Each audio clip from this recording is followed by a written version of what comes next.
بسم اللہ اولہ و آخرہ۔ یہ میرے پاس کتابچہ علیحدہ ہے، صفحہ 22 ہے، اس میں آپ اپنا نکال لیجئے۔ ہم تیزی سے وہ دو پیرے پڑھ لیتے ہیں جو پڑھ چکے ہیں۔ اس ہمہ جہتی احیائی عمل کا، ہمہ جہتی تمام اطراف کو ہم اس میں شامل کر رہے ہیں، تمام جہتوں کو، قومی اور سیاسی جہت، اب علماء کی جہت، اور پھر وہ تحریکیں آئیں گی زیر بحث جو قائم ہوئی ہیں اقامت دین یا احیاء اسلام کے مقصد کے تحت۔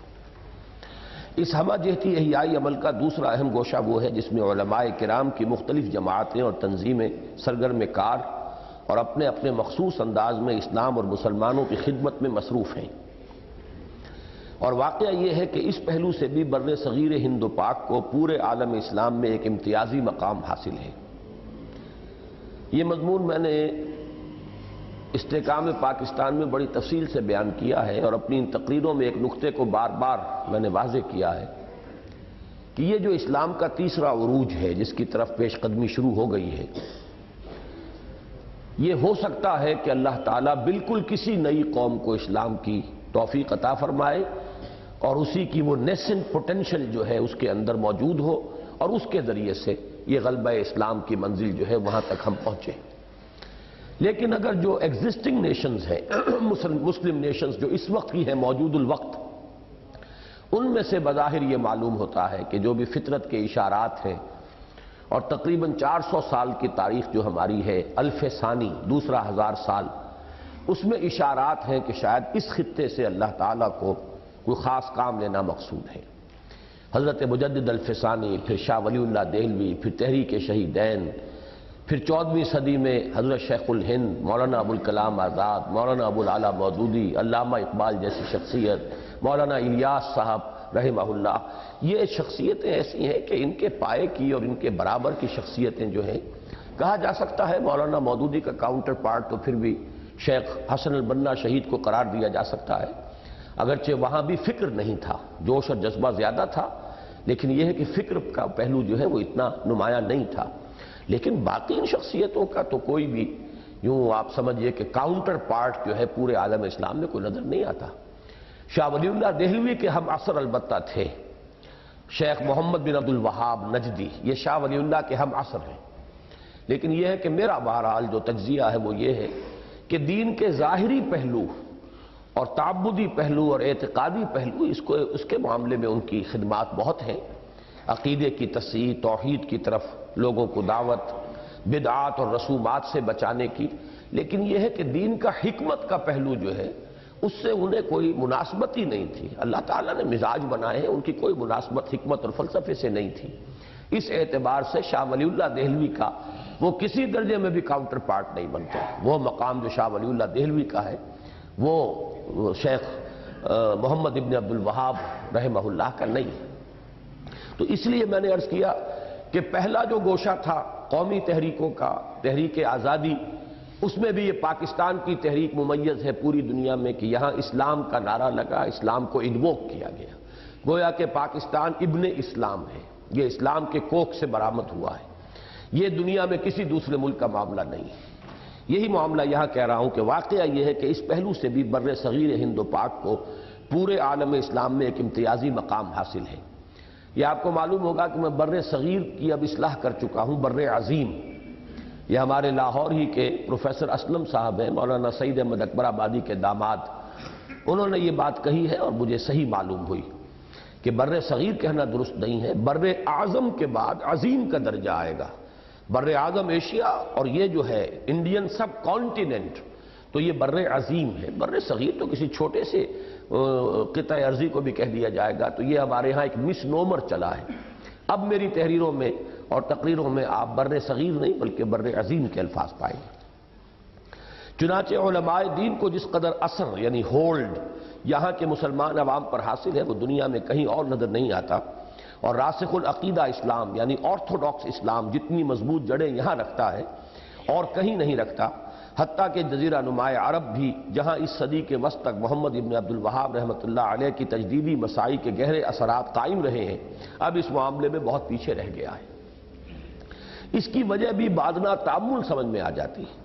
اور وہ یہ کہ امام الہند حضرت شاہ ولی اللہ دہلوی رحمۃ اللہ علیہ ایسی جامع شخصیت گزشتہ 300 سالوں کے دوران میں پورے عالم اسلام میں پیدا نہیں ہوئی، اور انہوں نے مسلمانوں کی توجہ علم دین کے اصل سرچشموں یعنی قرآن اور حدیث کی جانب منعطف کرانے کے ساتھ ساتھ فکر اسلامی کی تدوین نو، حجت اللہ البالغہ، یہ در حقیقت فکر اسلامی کی ایک نئی تدوین ہے، اور مختلف پہلوؤں سے انہوں نے فلسفہ، تصوف، ان موضوعات کو بھی اختیار کیا ہے۔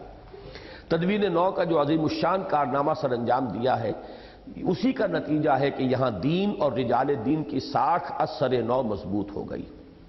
اب آگے چل رہے ہیں۔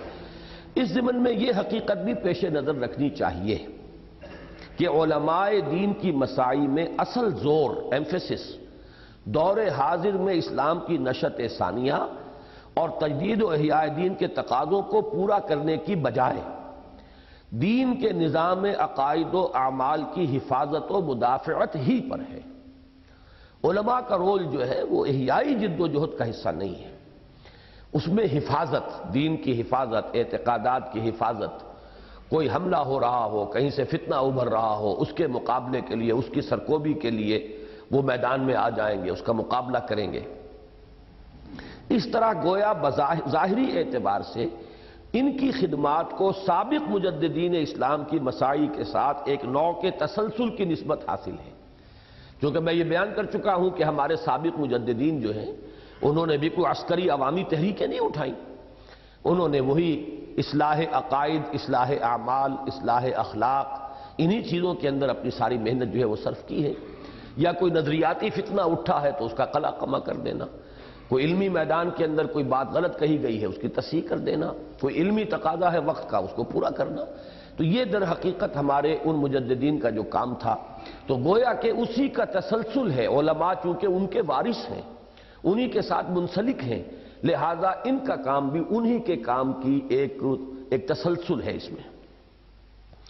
اگرچہ حقیقت کے اعتبار سے بعض اہم فرق بھی ہیں، مثلاً یہ کہ جب سے اجتہاد کا دروازہ بند ہوا اور تقلید جامد کا دور دورہ ہوا اور تشدد و انتشار اور فرقہ پرستی و گروہ بندی نے پاؤں جما لیے، ہر فرقے کے علماء کرام دین کے نظام عقائد و اعمال کی خاص اسی صورت کی حفاظت و مدافعت پر سارا زور صرف کر رہے ہیں جو ان کے مخصوص فرقے یا گروہ کے نزدیک معتبر و مستند ہے۔ اب وہ اسلام کی جڑوں کی مدافعت کی بجائے اسلام کے ان اختلافی جو مسلک کے معاملات ہیں زیادہ زور جو ہے اب ان کی مدافعت پر صرف ہو رہا ہے، جس سے فرقہ بندی کی جڑیں مضبوط تر ہوتی چلی جا رہی ہیں۔ دوسرے، چونکہ انہوں نے علوم جدیدہ اور دور حاضر کے افکار و نظریات کا مطالعہ اس طرح براہ راست اور بالاستیعاب نہیں کیا جس طرح اپنے اپنے دور میں امام غزالی اور امام ابن تیمیہ رحمہم اللہ نے کیا تھا، لہذا وہ دور حاضر میں حفاظت و مدافعت دین کے اصل تقاضوں کو بھی صحیح طور پر پورا کرنے سے قاصر ہیں۔ یعنی کوئی مذہبی میدان میں فتنہ اٹھے گا تو سرکوبی کر لیں گے، لیکن یہ فتنے جو ہیں نئے افکار کے، نئے نظریات کے، برٹرینڈ رسل کا فتنہ اور سارترے کا فتنہ، ان کا تو اس زہر کا تریاق تو ان کے پاس نہیں۔ ہاں یہ کہ غلام احمد قادیانی کے زہر کا تریاق ان کے پاس ہے، یا منکرین حدیث کے زہر کا تریاق ان کے پاس ہے، اس طرح کی چیزوں کا تو یہ حفاظت و مدافعت اسلام کا جو ہے وہ حق ادا کر سکتے ہیں۔ لیکن یہ کہ یہ جو نئے فتنے ہیں، نیا فکر ہے، نیا فلسفہ ہے، نئے نظریات ہیں، نئے علوم ہیں، ان کے ضمن میں یہ اس حفاظت و مدافعت سے بھی قاصر ہیں۔ یہ تفصیل سے ہم نشأت ثانیہ میں اس کا مطالعہ کر چکے ہیں۔ تو اب دونوں باتیں میں نے کہیں اس کو نوٹ کر لیجئے کہ یہ علماء اور ان کی مساعی اصولی اعتبار سے تسلسل ہے سابقہ مجددین امت کا۔ دو فرق کیا ہو گئے کہ ایک تو فرقہ بندی کی وجہ سے ان کا مدافعت کا زور جو ہے اکثر و بیشتر اپنے مسلک کی مدافعت پر صرف ہوتا ہے۔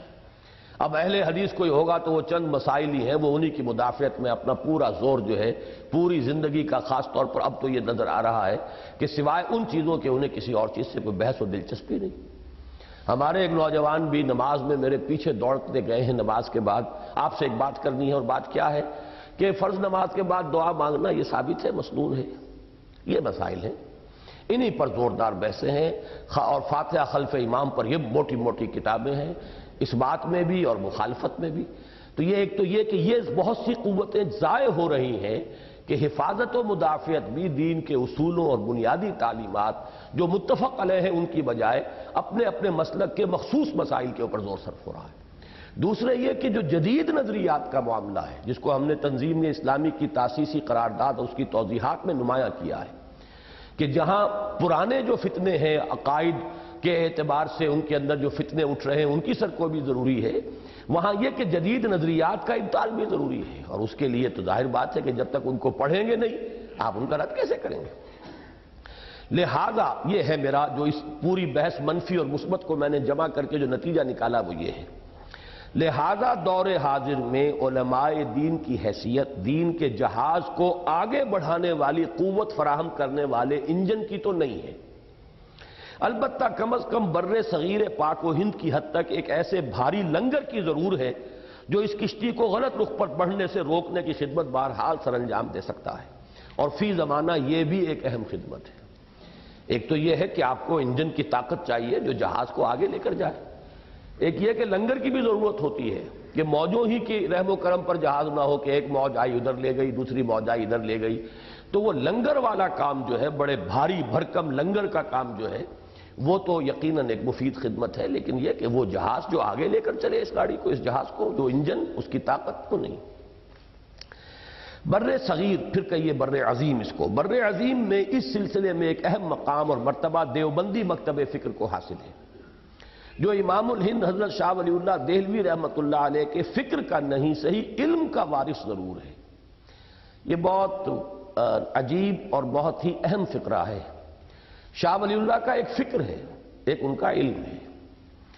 فکر میں وہ غیر مقلد ہیں لیکن اپنے عمل میں وہ مقلد تھے، اس اعتبار سے دیوبند کو میں قرار دے رہا ہوں کہ ان کے علم کا تو مقلد ہے، فکر کا نہیں، اس لیے کہ شاہ ولی اللہ کے فکر کا ایک انقلابی پہلو بھی ہے جو کہ حضرت شیخ الہند کے شاگردوں میں سے جو مولانا عبید اللہ سندھی جس کے وارث بنے ہیں، دیوبند کے ماحول سے انہیں سند نہیں مل سکی، انہیں اپنے ڈانڈے جوڑنے پڑے ہیں شاہ ولی اللہ دہلوی رحمۃ اللہ علیہ کے ساتھ، کیونکہ ان کے فکر میں انقلابیت بھی ہے، ان کے فکر کے اندر ایک سوشل تھاٹ بھی ہے، ان کے فکر میں جو ہے وہ تقلید کی اگر مذمت نہیں تو بہرحال اس کی جو بھی یعنی حیثیت جو ہے اس کی شدت جو تھی اس کی کمی کرنے کی ایک بڑی ڈیلیبریٹ کوشش ان کے ہاں موجود ہے۔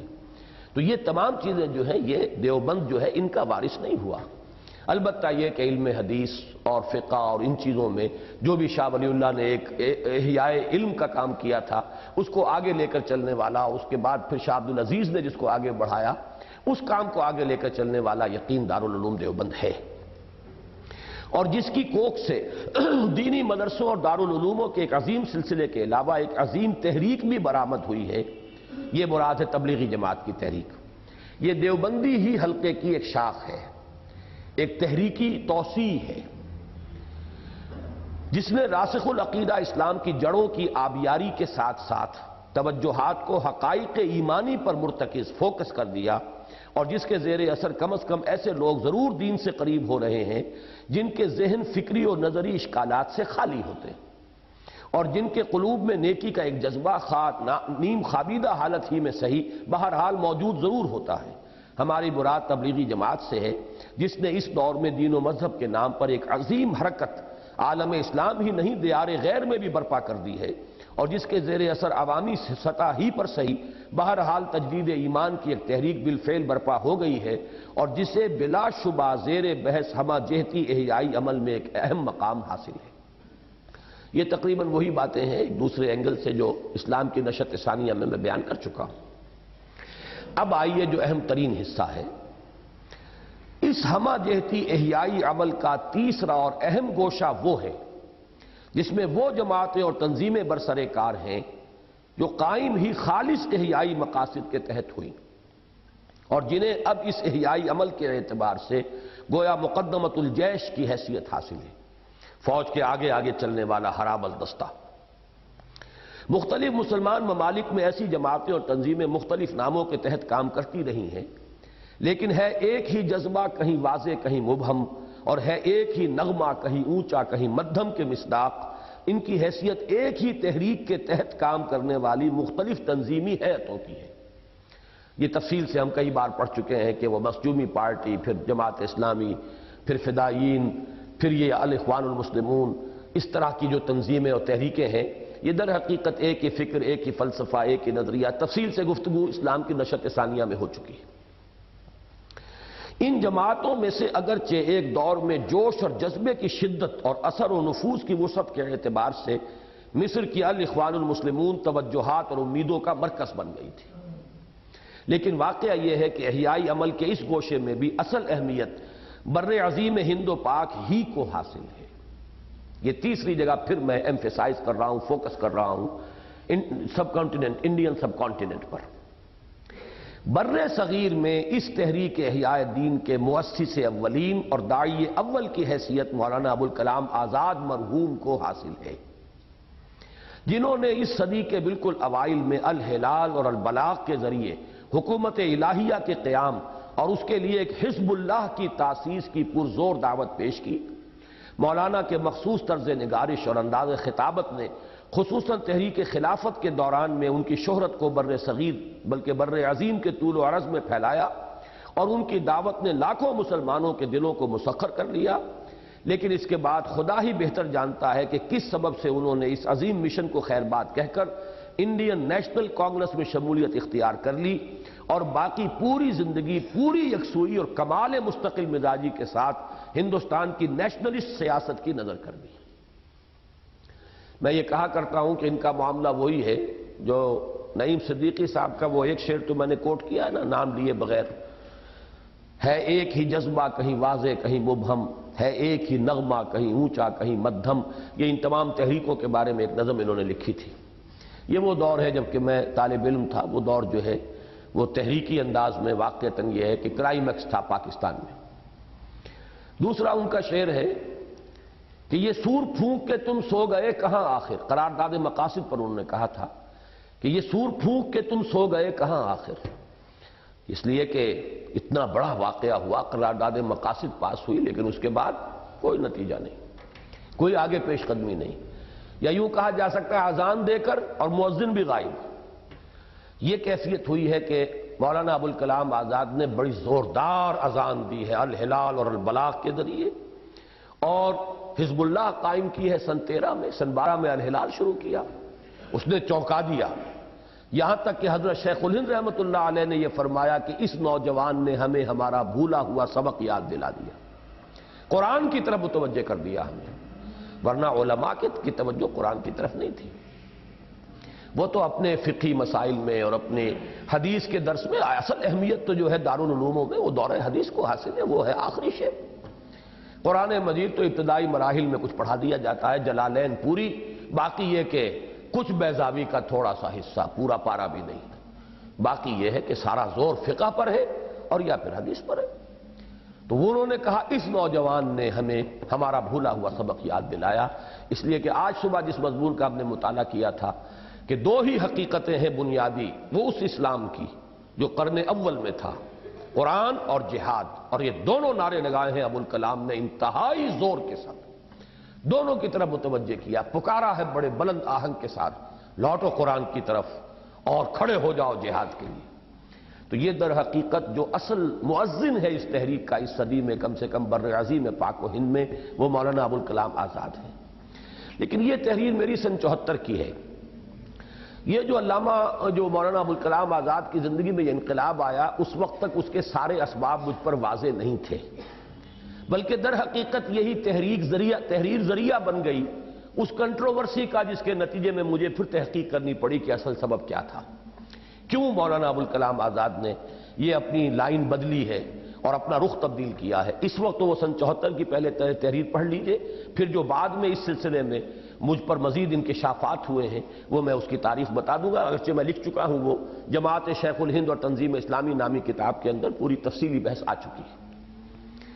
مولانا کی زندگی کے اس عظیم انقلاب کے ممکن اسباب میں سے ان کی حد سے بڑھی ہوئی ذہانت کو بھی شمار کیا جا سکتا ہے۔ ایک سبب یہ ہے کہ اے روشنی طبع تو برمن بلا شدی، مولانا بلا شبہ عبقری تھے، جینیس تھے، اور عبقری انسان زیادہ عملی نہیں ہوا کرتے، جو مفکر ہوتے ہیں پھر وہ مرد میدان نہیں ہوتے، محنت کا مادہ ان کے اندر نہیں ہوتا۔ وہ لاکھ حکیم سربجیب ایک کلیم سربکف، اب یہ معاملہ جو ہے اللہ کے رسولوں میں تو ہوا، حضور سے بھی کہا گیا کہ اب نکلیے اس کیفیت سے، یا ایھا المزمل قم یا ایھا المدثر قم، اب کھڑے ہو جاؤ، کمر کسو، اپنی جد و جہد کا آغاز کرو۔ تو مفکر جو ہوتا ہے، بہت ذہین آدمی، وہ سوچ بچار کی صلاحیتیں، اس کے قواعد جو ہے فکریہ بہت چاق و چوبند ہوتے ہیں، لیکن محنت کا مادہ اور مسلسل محنت جو ہے وہ عام طور پر جینیس لوگوں کے اندر نہیں ہوتی۔ تو ایک تو میں نے سبب یہ کاؤنٹ کیا، دوسرے اس کا کچھ سراغ ان کے اس جملے میں بھی ملتا ہے کہ ہم بیک وقت گلی میں زہد اور ردائے رندی اوڑھنے کے جرم کے مرتکب ہیں۔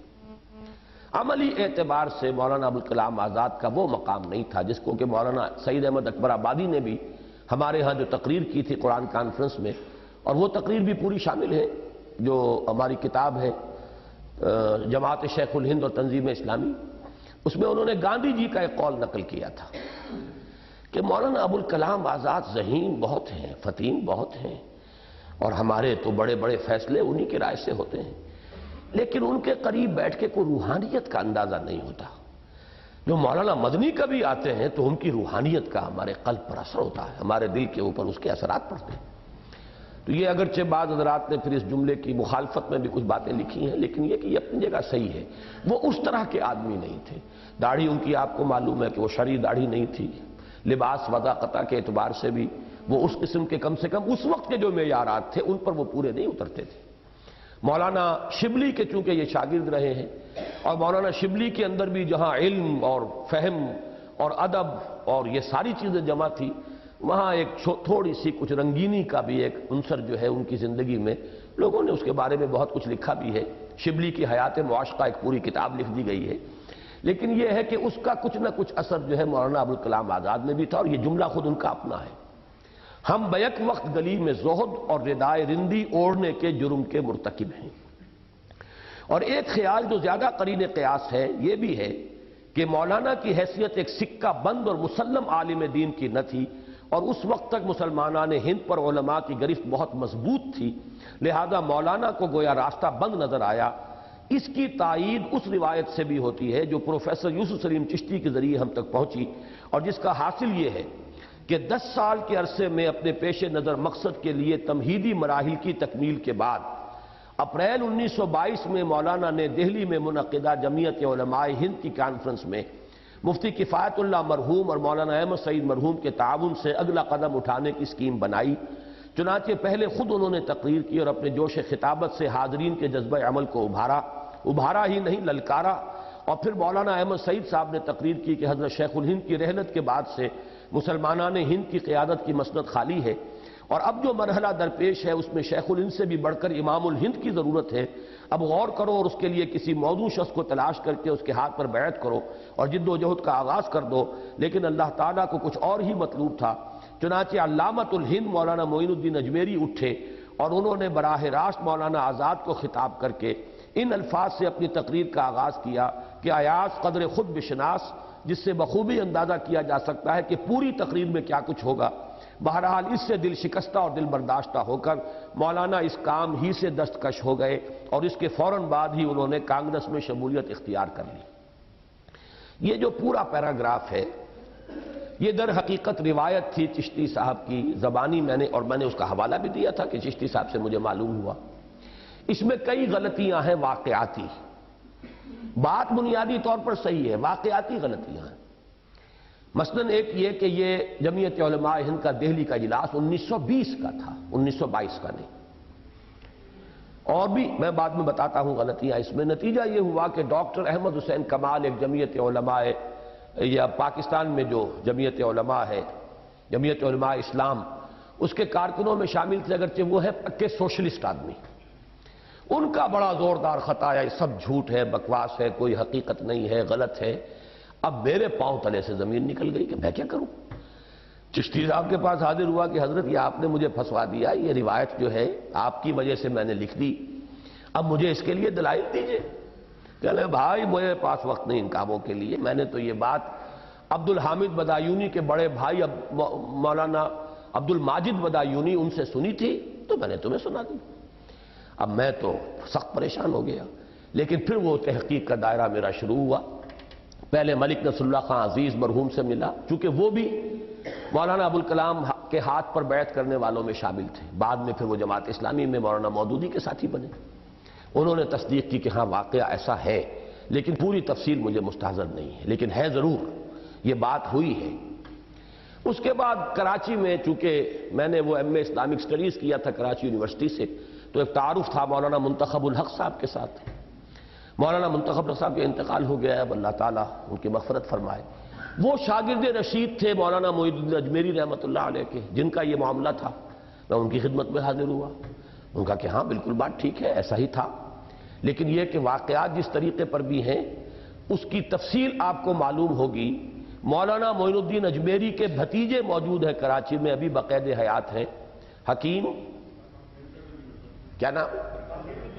حکیم نصیر الدین صاحب، نہیں برکات احمد صاحب تو وہ مولانا برکات احمد کے وہ برکاتی ہیں، مولانا برکات کے دادا ہیں، وہ پوتے ہیں جو ٹونک میں ہوتے تھے۔ یہ تھے در حقیقت اجمیر میں مولانا معین الدین اجمیری، ان کے بھتیجے حکیم نصیر الدین، وہ اب بھی بقید حیات ہیں، پریکٹس کرتے ہیں، ان کا مطلب ہے صدر میں، ان کے پاس گیا۔ ان سے پھر مجھے وہ خط ملا جو مولانا معین الدین اجمیری نے لکھا تھا مولانا فرنگی بہلی رحمۃ اللہ علیہ کو، اس میں ساری تفصیل مل گئی، جس سے یہ معلوم ہوا کہ در حقیقت یہ تجویز حضرت شیخ الہند کی تھی۔ 1920 کے سالانہ اجلاس، دوسرا سالانہ اجلاس تھا یہ، جمعیت علماء ہند قائم ہوئی 1919 میں۔ اس وقت حضرت شیخ الہند جو ہے اسیری کی حالت میں مالٹا میں تھے۔ پہلے اجلاس کے صدر جو تھے وہ تھے مولانا فرنگی بہلی، عبد الباری فرنگی بہلی، بہت چوٹی کے علماء میں سے تھے۔ غیر دیوبندی حنفی جو حلقہ ہے اس ملک کے مختلف مدارس کا، ان میں فرنگی محل بہت بڑا پرانا ایک مدرسہ اور ایک مرکز علمی ہے، اس کی یہ اس وقت مسند نشین تھے۔ دوسرا اجلاس ہوا ہے تو حضرت شیخ الہند جو ہے وہ رہائی پا کر آ گئے تھے، لہذا دوسرا اجلاس دلی میں ہوا ان کی زیر صدارت۔ وہاں حضرت شیخ الہند نے تجویز اپنے دو شاگردوں مولانا احمد سعید دہلوی اور مفتی کفایت اللہ رحمہم اللہ کے ذریعے سے یہ پیش کرائی کہ یہاں پر اب امام الہند مان کر ابوالکلام کو اور اس کے ہاتھ پر بیعت کی جائے۔ اب یہی شخص ہے کہ جو رہنمائی کی جو خدمت ہے اور ذمہ داری ہے سر انجام دے سکتا ہے۔ جلسہ عام میں بڑی پرجوش تقریریں ہوئیں اور لوگ جو ہے بےتاب تھے، ہاتھ بڑھائیے ہم بیعت کریں گے، کہ مولانا معین الدین اجمیری کھڑے ہوئے، انہوں نے چند منٹ کی اجازت مانگی، انہوں نے ایک بہت ہی اہم مسئلہ بیان کیا کہ اتنا بڑا فیصلہ اچانک اجلاس عام میں نہیں ہونا چاہیے، اس کے لیے پہلے مشورہ ہونا چاہیے۔ اور حضرت عمر رضی اللہ تعالیٰ عنہ کا ایک قول نقل کر دیا کہ یہ بیعت جو ہے اگر کبھی اچانک ہو گئی تو یہ فتنے سے خالی نہیں ہوگی۔ بیعت جو ہے صرف ایک ہی بیعت فلتتن، یعنی اچانک ہو جانے والی بیعت ایک ہی تھی جو فتنے سے خالی تھی، اور وہ حضرت ابو بکر کی تھی رضی اللہ تعالیٰ عنہ۔ آئندہ یہ بیعت جو ہے سوچ بچار کے بعد ہونی چاہیے۔ یہ دلیل اتنی قوی تھی، بات رہ گئی۔ شیخ الہند تو اس وقت اس جذبے میں تھے کہ میری چارپائی جو ہے وہ سٹیج پر لے جائی جائے، میں بیعت کیے بغیر مرنا نہیں چاہتا۔ اصل میں وہ دیکھ چکے تھے کہ اب کوئی اور نہیں ہے، صرف ان کے اندر یہ استعداد ہے، حالات کے نبض پر ان کا ہاتھ ہے مولانا ابوالکلام آزاد کا، یہ پہچانتے ہیں اس وقت کے ظروف و احوال کو اور یہی قیادت کی ذمہ داری ادا کر سکتے ہیں، لہذا وہ بہت مصر رہے، بات رہ گئی۔ اس کے بعد ان کا انتقال ہو گیا۔ اب ان کے شاگردوں میں بھی بغاوت ہو گئی، جب ان کے شیخ تو فوت ہو گئے، تو اس کے بعد جو جلسہ ہوا ہے لاہور میں جس کا ذکر ہو رہا ہے، یہ در حقیقت 1921 کا ہے، اور اس سے پہلے مجلس منتظمہ کا اجلاس ہوا۔ اس مجلس منتظمہ میں مولانا معین الدین اجمیری نے وہ تقریر کی اور انہوں نے کہا کہ یہ کہاں کہ یہ ابوالکلام جو ہیں ان کی یہ حیثیت نہیں ہے، اور شاید یہ جملہ بھی کہا ہو ایاس قدر خود بشناس واللہ عالم۔ تو یہ بہرحال انہوں نے یہ معلوم ہوا کہ یہ تو کہا تھا کہ یہ کتاب میرے ہاتھ میں ہے، اس کا ایک صفحہ پڑھ کر دکھا دو تو میں مان لوں گا تمہیں امام الہند۔ مطلب وہ جانتے تھے کہ وہ منطق اور فلسفے کی کتاب تھی، کیونکہ وہ تو منطقی تھے، اور اس کی مغلق عبارت جو ہے اس کا پڑھنا جو ہے وہ کوئی آسان کام نہیں ہے۔ بہرحال وہ بات رہ گئی، اور اس سے بددل ہو کر پھر مولانا ابوالکلام آزاد اس پٹری کو بدل گئے۔ یہ ہے اس کی پوری داستان۔ اس طرح تفصیل جو ہے جو بھی صاحب پڑھنا چاہیں، میرے اس وقت کے بیان میں بھی ظاہر بات ہے کہ وقت کا احساس ہے مجھے شدت کے ساتھ، تو کچھ خلا رہ گئے ہیں، لیکن یہ تفصیل اللہ کا بڑا فضل ہوا کہ یہ بالکل اس باب کو گم کر دیا گیا۔ یہاں کہیں ذکر ہی نہیں آتا اس کا. یہ حالانکہ ہماری جو ہمارا یہ ماضی قریب ہے اس کی یہ بہت ہی اہم ایک یعنی واقعے کی حیثیت رکھنے والی بات ہے، لیکن یہ ہمارے ہاں بالکل گم ہو چکا ہے.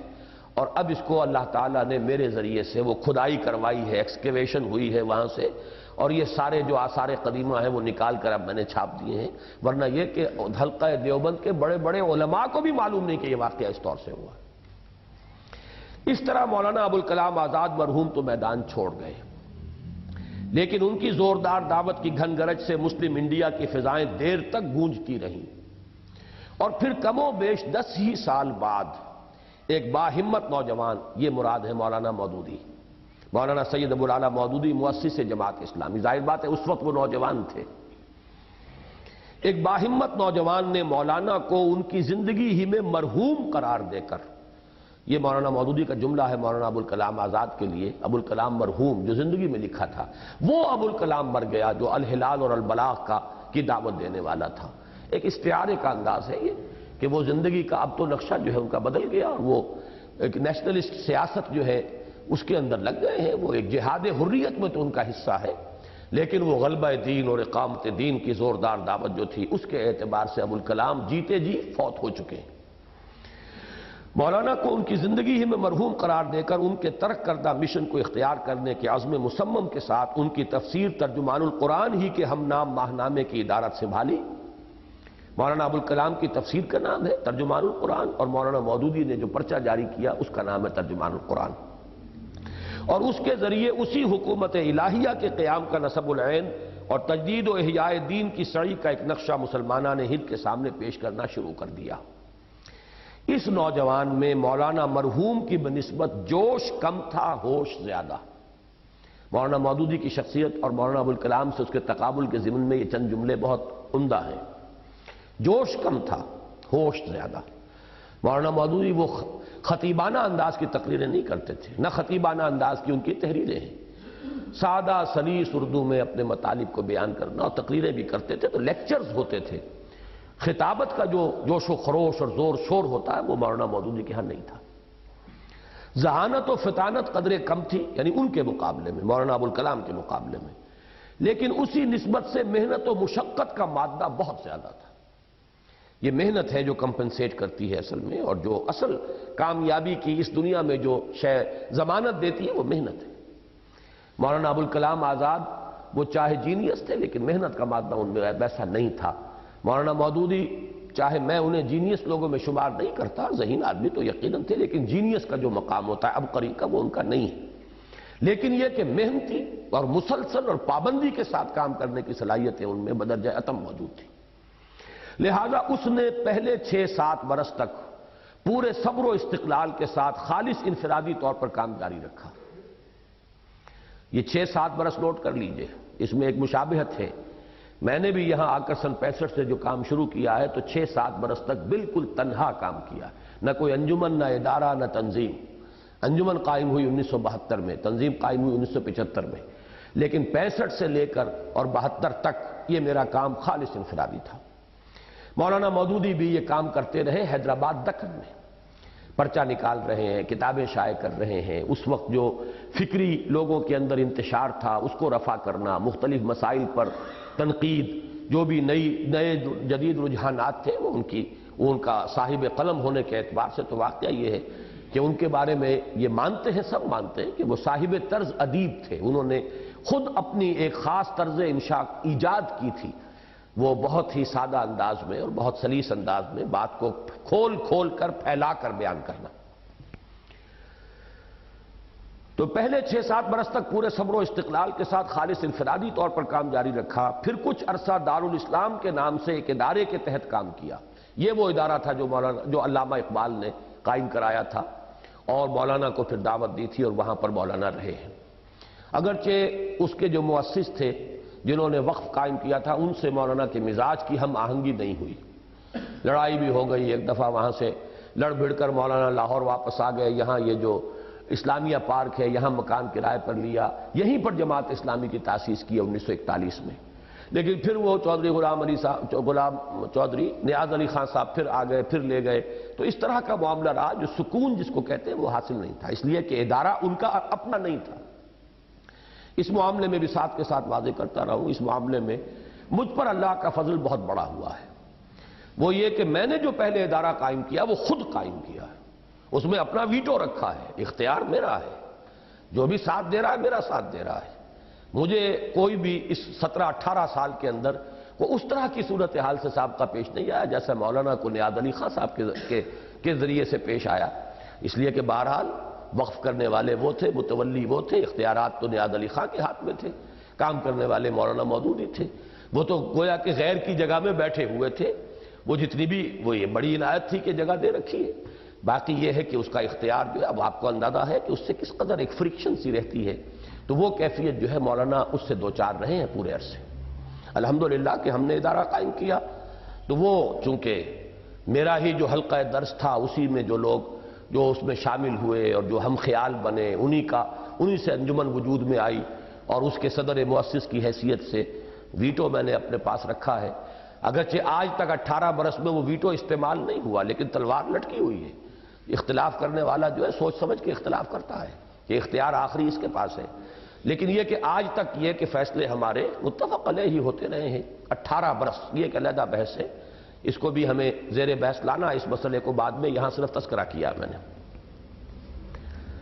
اور بالآخر سن 41 میں جماعت اسلامی کے نام سے ایک جماعت کی بنیاد رکھ دی اور ایک منظم جد و جہد کا آغاز کر دیا۔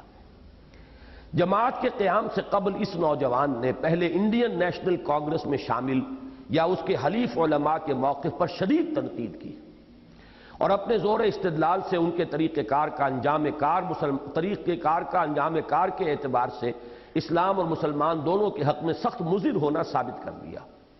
پھر مسلمانوں کی قومی سیاست پر مدلل تنقید کی اور اسلام کے بلند ترین تصوریت پسندانہ موقف کے تقابل سے اس کا خلاف اسلام ہونا ثابت کیا، اور خود اسی بلند ترین تصوریت پسندانہ سطح ہائیسٹ آئیڈیلسٹک لیول پر اپنی جماعت کی اساس رکھ دی۔ اس کی تھوڑی سی وضاحت کرنی پڑے گی کہ مولانا مودودی نے جو سیاسی تحریریں شروع کی، ایک تو ہے ان کے علمی مضامین، مغربی تہذیب کے پیدا شدہ مسائل، اس کے اوپر ان کا اظہار خیال، جیسے پردہ کتاب انہوں نے لکھی اور اس طرح کی دوسری کتابیں، ان کو علیحدہ رکھیے، ان کا سیاست سے کوئی تعلق نہیں۔ سیاست میں پہلا رول جو تھا وہ نیشنلسٹ سیاست کے خلاف قلمی جہاد، اور اسی کو جماعت اسلامی اب بھی قرار دیتی ہے کہ تحریک پاکستان میں مولانا کا یہ کنٹریبیوشن ہے کہ انہوں نے وہ متحدہ قومیت کے مقابلے میں مسلمانوں کی ایک جداگانہ قومیت کو دلائل کے ساتھ، براہین کے ساتھ ثابت کیا اور نفی کی اور تردید کی اس موقف کی جو مولانا ابوالکلام آزاد اور مولانا حسین المدنی ایسی عظیم شخصیتیں جس نہج پر چل رہی تھی، ان پر شدید ترین تنقیدیں مدلل جو ہیں وہ مولانا مودودی کی۔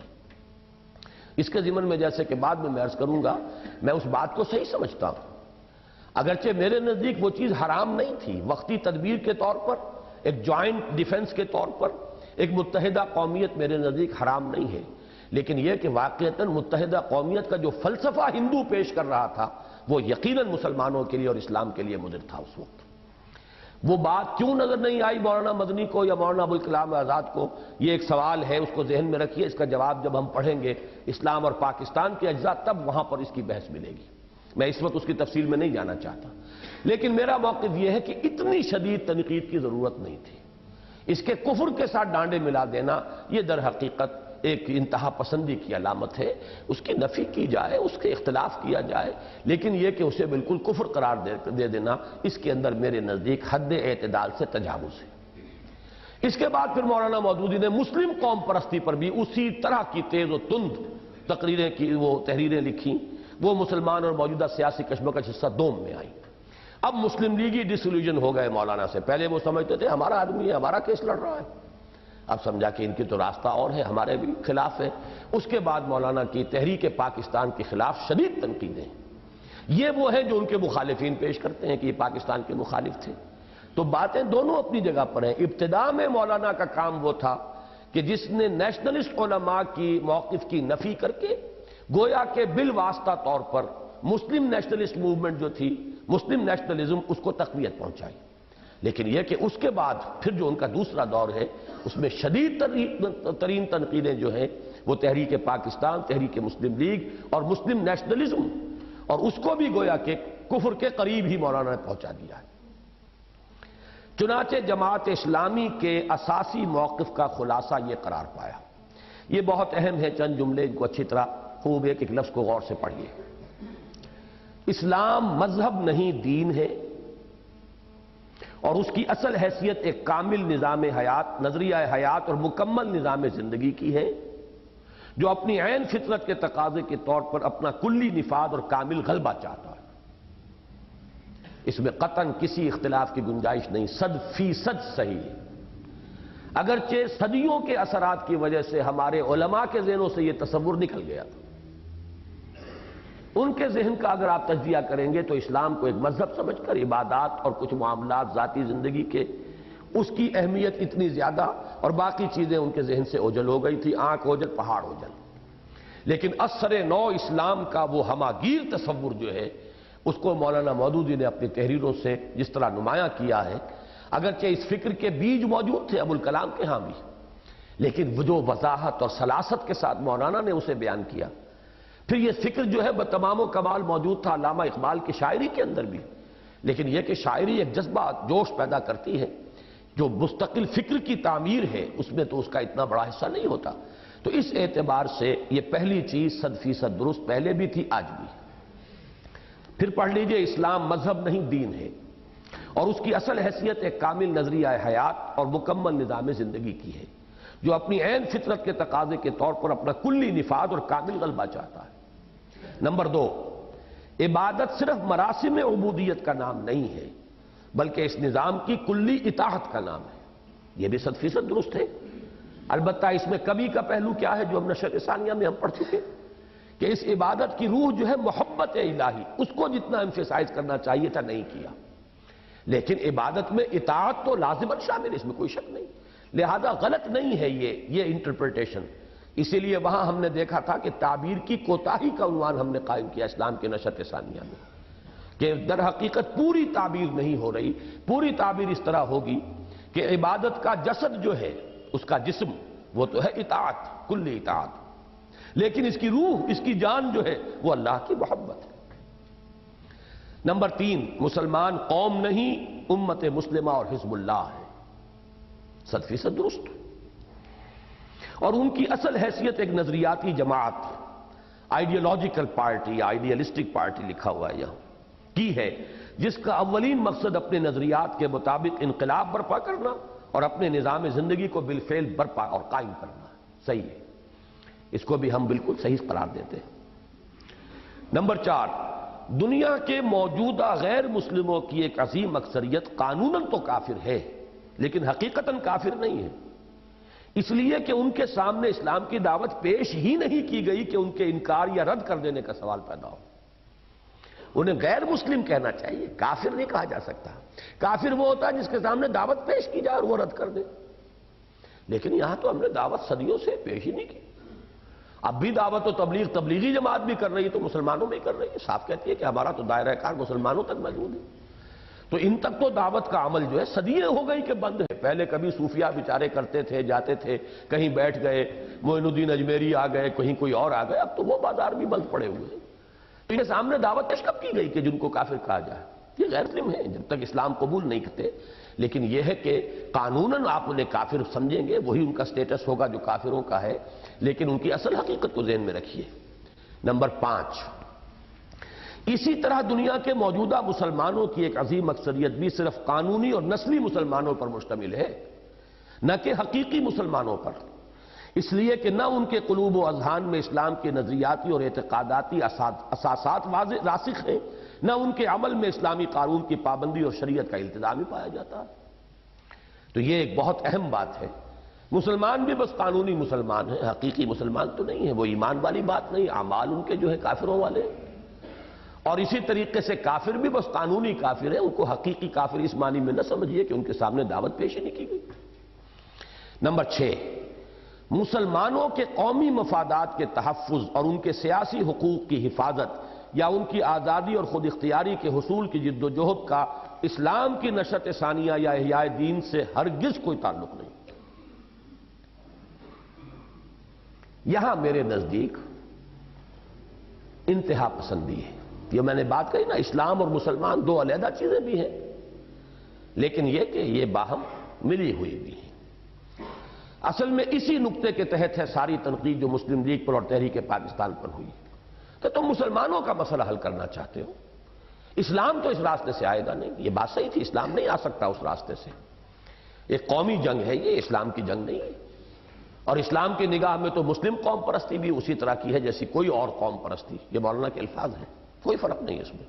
مسلم قوم پرستی بھی نسل کی بنیاد پر نسلی مسلمان ہیں، تو آپ اپنے نسلی مفادات، اپنے قومی مفادات کے لیے لڑائی لڑ رہے ہیں، اس کا اسلام سے کوئی تعلق نہیں.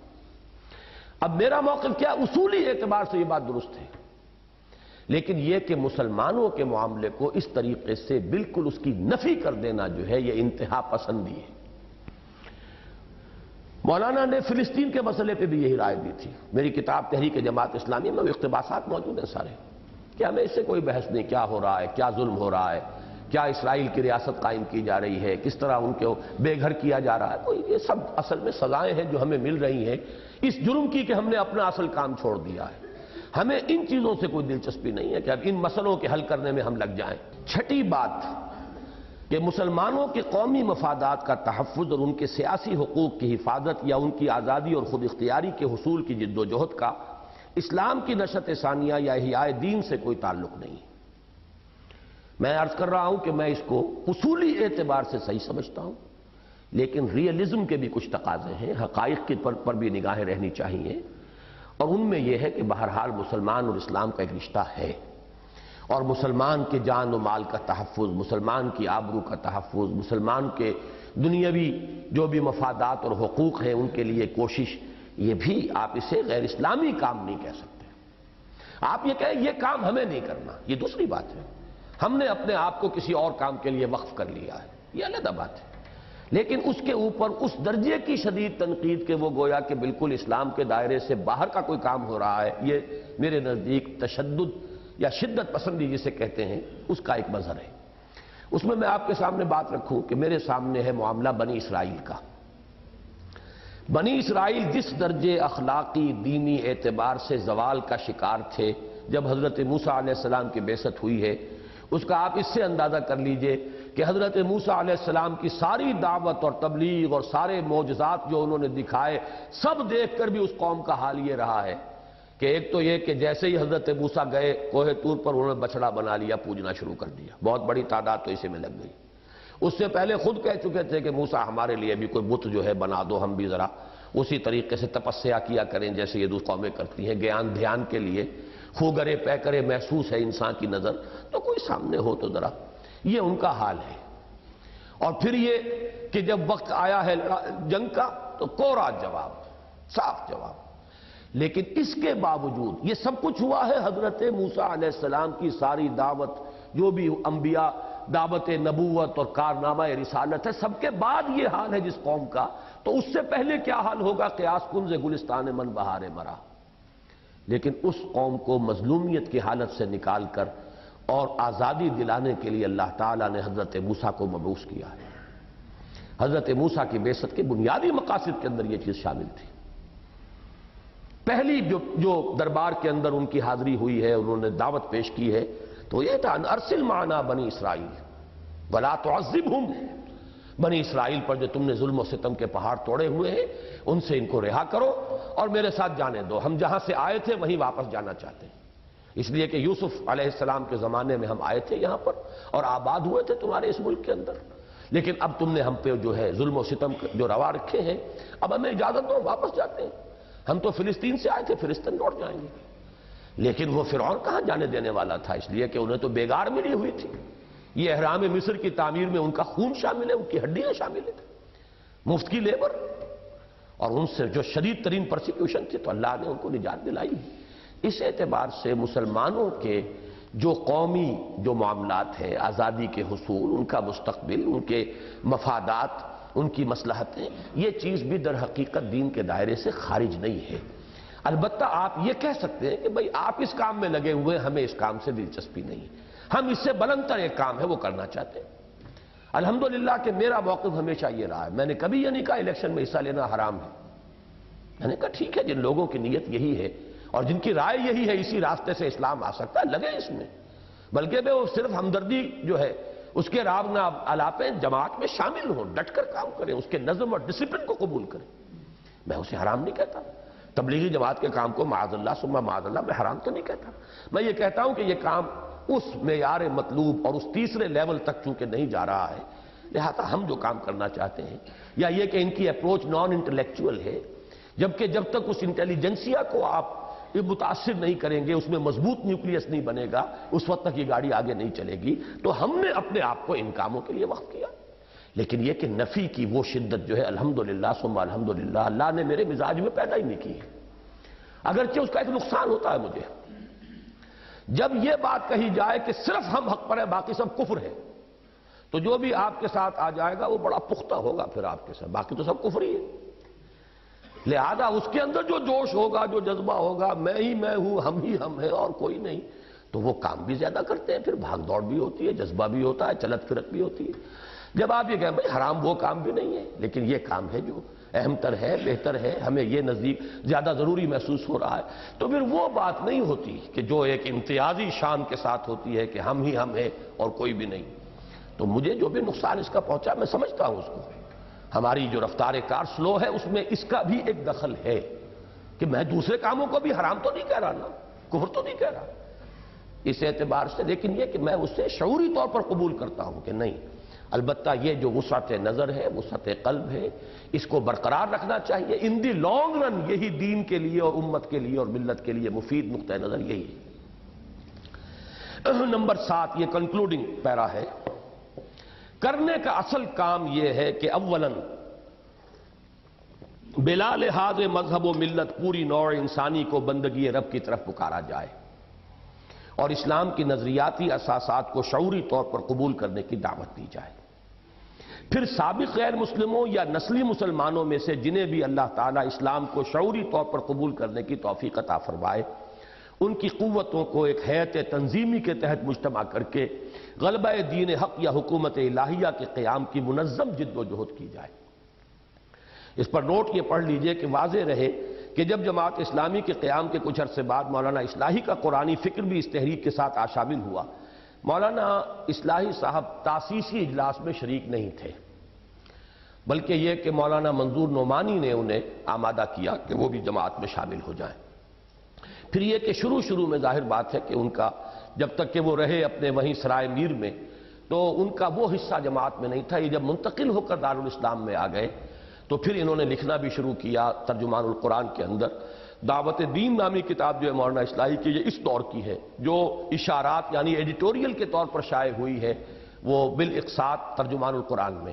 تو اب فکر قرآنی جو مولانا اصلاحی صاحب کے پاس اپنے استاذ حمید الدین فراہی رحمۃ اللہ علیہ کا تھا، وہ بھی، اور ابو الکلام کی یہ دعوت اور جو جس کے امین اور وارث بنے مولانا مودودی، ان دونوں چیزوں کا قران ہو گیا، یہ دونوں چیزیں جمع ہو گئیں اور یہ بہت بڑی شے تھی۔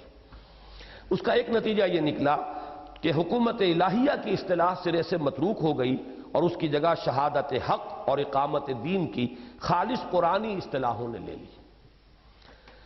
نمبر 8 اس جد و جہد میں اولین اہمیت علمی و فکری انقلاب کو حاصل ہے، پھر عملی و اخلاقی تبدیلی اور معاشرتی اصلاح کو، نظام حکومت کی تبدیلی کا مرحلہ ان سب کے بعد آتا ہے۔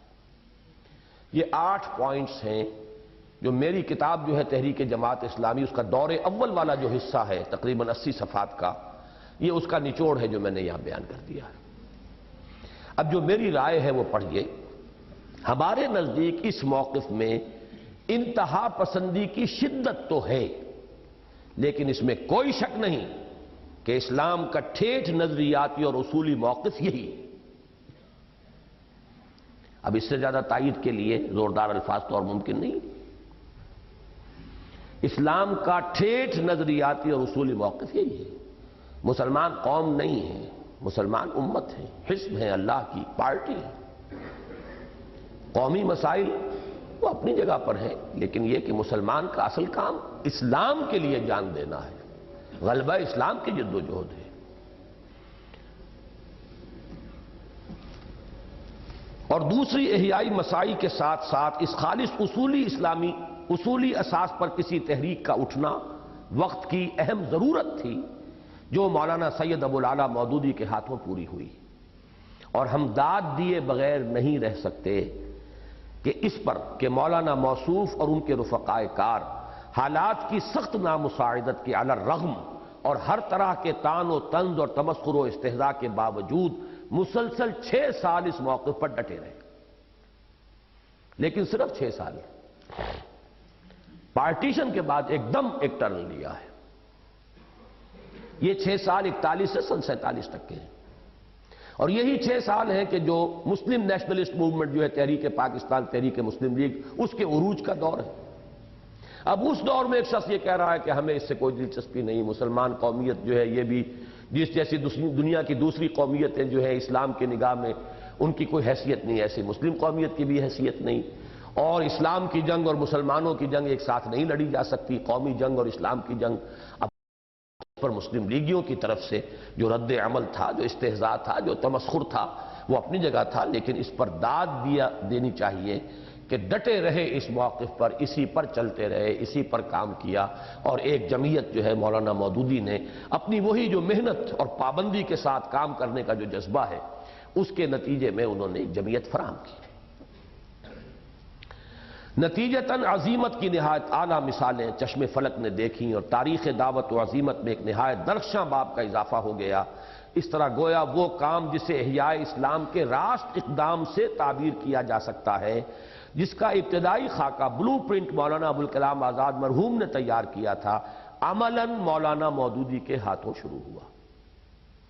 لیکن افسوس کہ خوش درخشید ولے شعلہ مستعجل بود، چمکا تو خوب تھا، بھڑکا تو خوب تھا، لیکن شعلہ جلدی بجھ بھی گیا کہ مصداق مولانا مودودی اور جماعت اسلامی اس بلند و بالا موقف پر زیادہ دیر تک قائم نہ رہ سکے، اور سن 47 میں جیسے ہی مسلمانان ہند کی قومی تحریک کامیابی سے ہمکنار ہوئی اور پاکستان کے نام سے ایک آزاد مسلمان ریاست قائم ہوئی، اور متعدد اسباب سے ایک توقع سی نظر آئی کہ یہاں اسلام کے نام پر ایک سیاسی تحریک چلائی جا سکتی ہے، انہوں نے اپنے اصولی موقف کو ترک کر کے بغیر اس کے کہ کوئی علمی و فکری انقلاب آیا ہو یا اخلاقی و عملی تبدیلی معاشرے میں برپا ہوئی ہو، نظام حکومت کی اصلاح کے لیے عملی سیاسیات کے میدان میں قدم رکھ دیا۔ لیکن جیسے جیسے وقت گزرتا گیا وہ توقع تو موہوم سے موہوم تر ہوتی چلی گئی۔ البتہ سیاست کی سنگلاخ وادی میں یہ تحریک وَلَٰكِنَّهُ أَخْلَدَ إِلَى الْأَرْضِ کے مصداق پست سے پست تر موقف اختیار کرنے پر مجبور ہوتی چلی گئی۔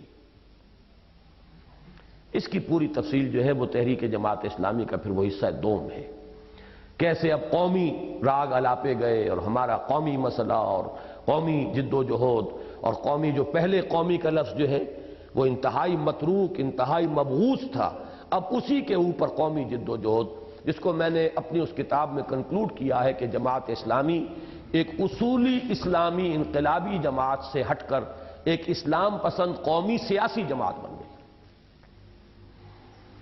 پہلے خیال تھا کہ خالص اسلام کے نام اور محض اپنے زور بازو کے بل پر یہ مرحلہ سر ہو جائے گا، لہذا کمال شان استغنا کے ساتھ دوسری سیاسی جماعتوں کے اشتراک عمل کی پیشکشوں کو ٹھکرا دیا گیا۔ جب پنجاب کے سن 51 کے الیکشن کے بعد یہ مغالطہ دور ہوا تو خیال ہوا کہ مذہب کے نام پر دوسری مذہبی جماعتوں کے تعاون سے مہم سر کی جائے۔ پھر جب معلوم ہوا کہ یہ بھی ممکن نہیں اور چڑھائی اتنی سخت ہے کہ گاڑی سیکنڈ گیئر میں بھی آگے نہیں بڑھ سکتی، تو گویا ٹاپ گیئر آزمایا گیا، بلکہ فرسٹ گیئر کہنا چاہیے، ٹاپ گیئر تو عام طور پر شاید کہتے ہیں تھرڈ کو، اور ایک درجہ اور نیچے اتر کر محض جمہوریت کے نام پر مذہبی اور لادینی تمام عناصر کے ساتھ مل کر آگے بڑھنے کی کوشش کی گئی۔ یہ تنزل کے وہ مراتب ہیں کہ پہلے اعتماد تھا اپنی طاقت پر، لہذا جب پہلا الیکشن کے میدان میں جماعت اتری ہے تو بڑا ایک اصولی اسلامی موقف، پنچایتی نظام، امیدواری حرام، پارٹی ٹکٹ لعنت، اور یہ تو پنچایت سے لوگ جو ہیں ان کو منتخب کیا جائے، وہ خود ووٹ نہیں مانگیں گے بلکہ لوگ ان کے لیے ووٹ مانگیں گے، ان کی خوشامد کریں گے کہ آئیے الیکشن لڑیے، آپ ہماری ضرورت ہے، ہم آپ چاہتے ہیں کہ آپ ہماری نمائندگی کریں، وہ کوئی پیسہ خرچ نہیں کریں گے، پنچایتوں کو خرچ کرنا ہوگا، اور یہ کہ اس میں اس زمانے میں یہ دو جماعتیں مل کر ایک جماعت بنی تھی اپوزیشن کی. سہروردی صاحب کی جماعت تھی عوامی لیگ، عوامی مسلم لیگ، اور دوسری جماعت تھی جناح لیگ جو ممدوح صاحب نے بنائی تھی. دونوں جمع ہو کر جناح عوامی مسلم لیگ بنی تھی اس وقت. اور انہوں نے مولانا مودودی سے بھی کانٹیکٹ کیا تھا کہ آپ بھی ہمارے ساتھ شامل ہو جائیں تو یہ دولتانہ کے قسم کے لوگ جو ہیں ان کو شکست دی جا سکے. مولانا نے کہا کہ ہمارا آپ کا اصولی اختلاف ہے، ہم آپ کا ساتھ نہیں دے سکتے. لیکن وہی مولانا مودودی، وہی جماعت اسلامی، جب یہ محسوس ہوا کہ اپنے بل پر تو ایک آدمی بھی نہیں آیا، پنچایتی نظام سے ایک بھی نہیں آیا. مولوی محی الدین لکھوی صاحب جو تھے وہ بھی اپنے وہ اہل حدیث، ایک کانسٹیچوئنسی ایسی تھی جس میں اہل حدیث ووٹر زیادہ تھے، اس کی بنا پر آئے تھے، وہ پنچایتی نمائندے نہیں تھے.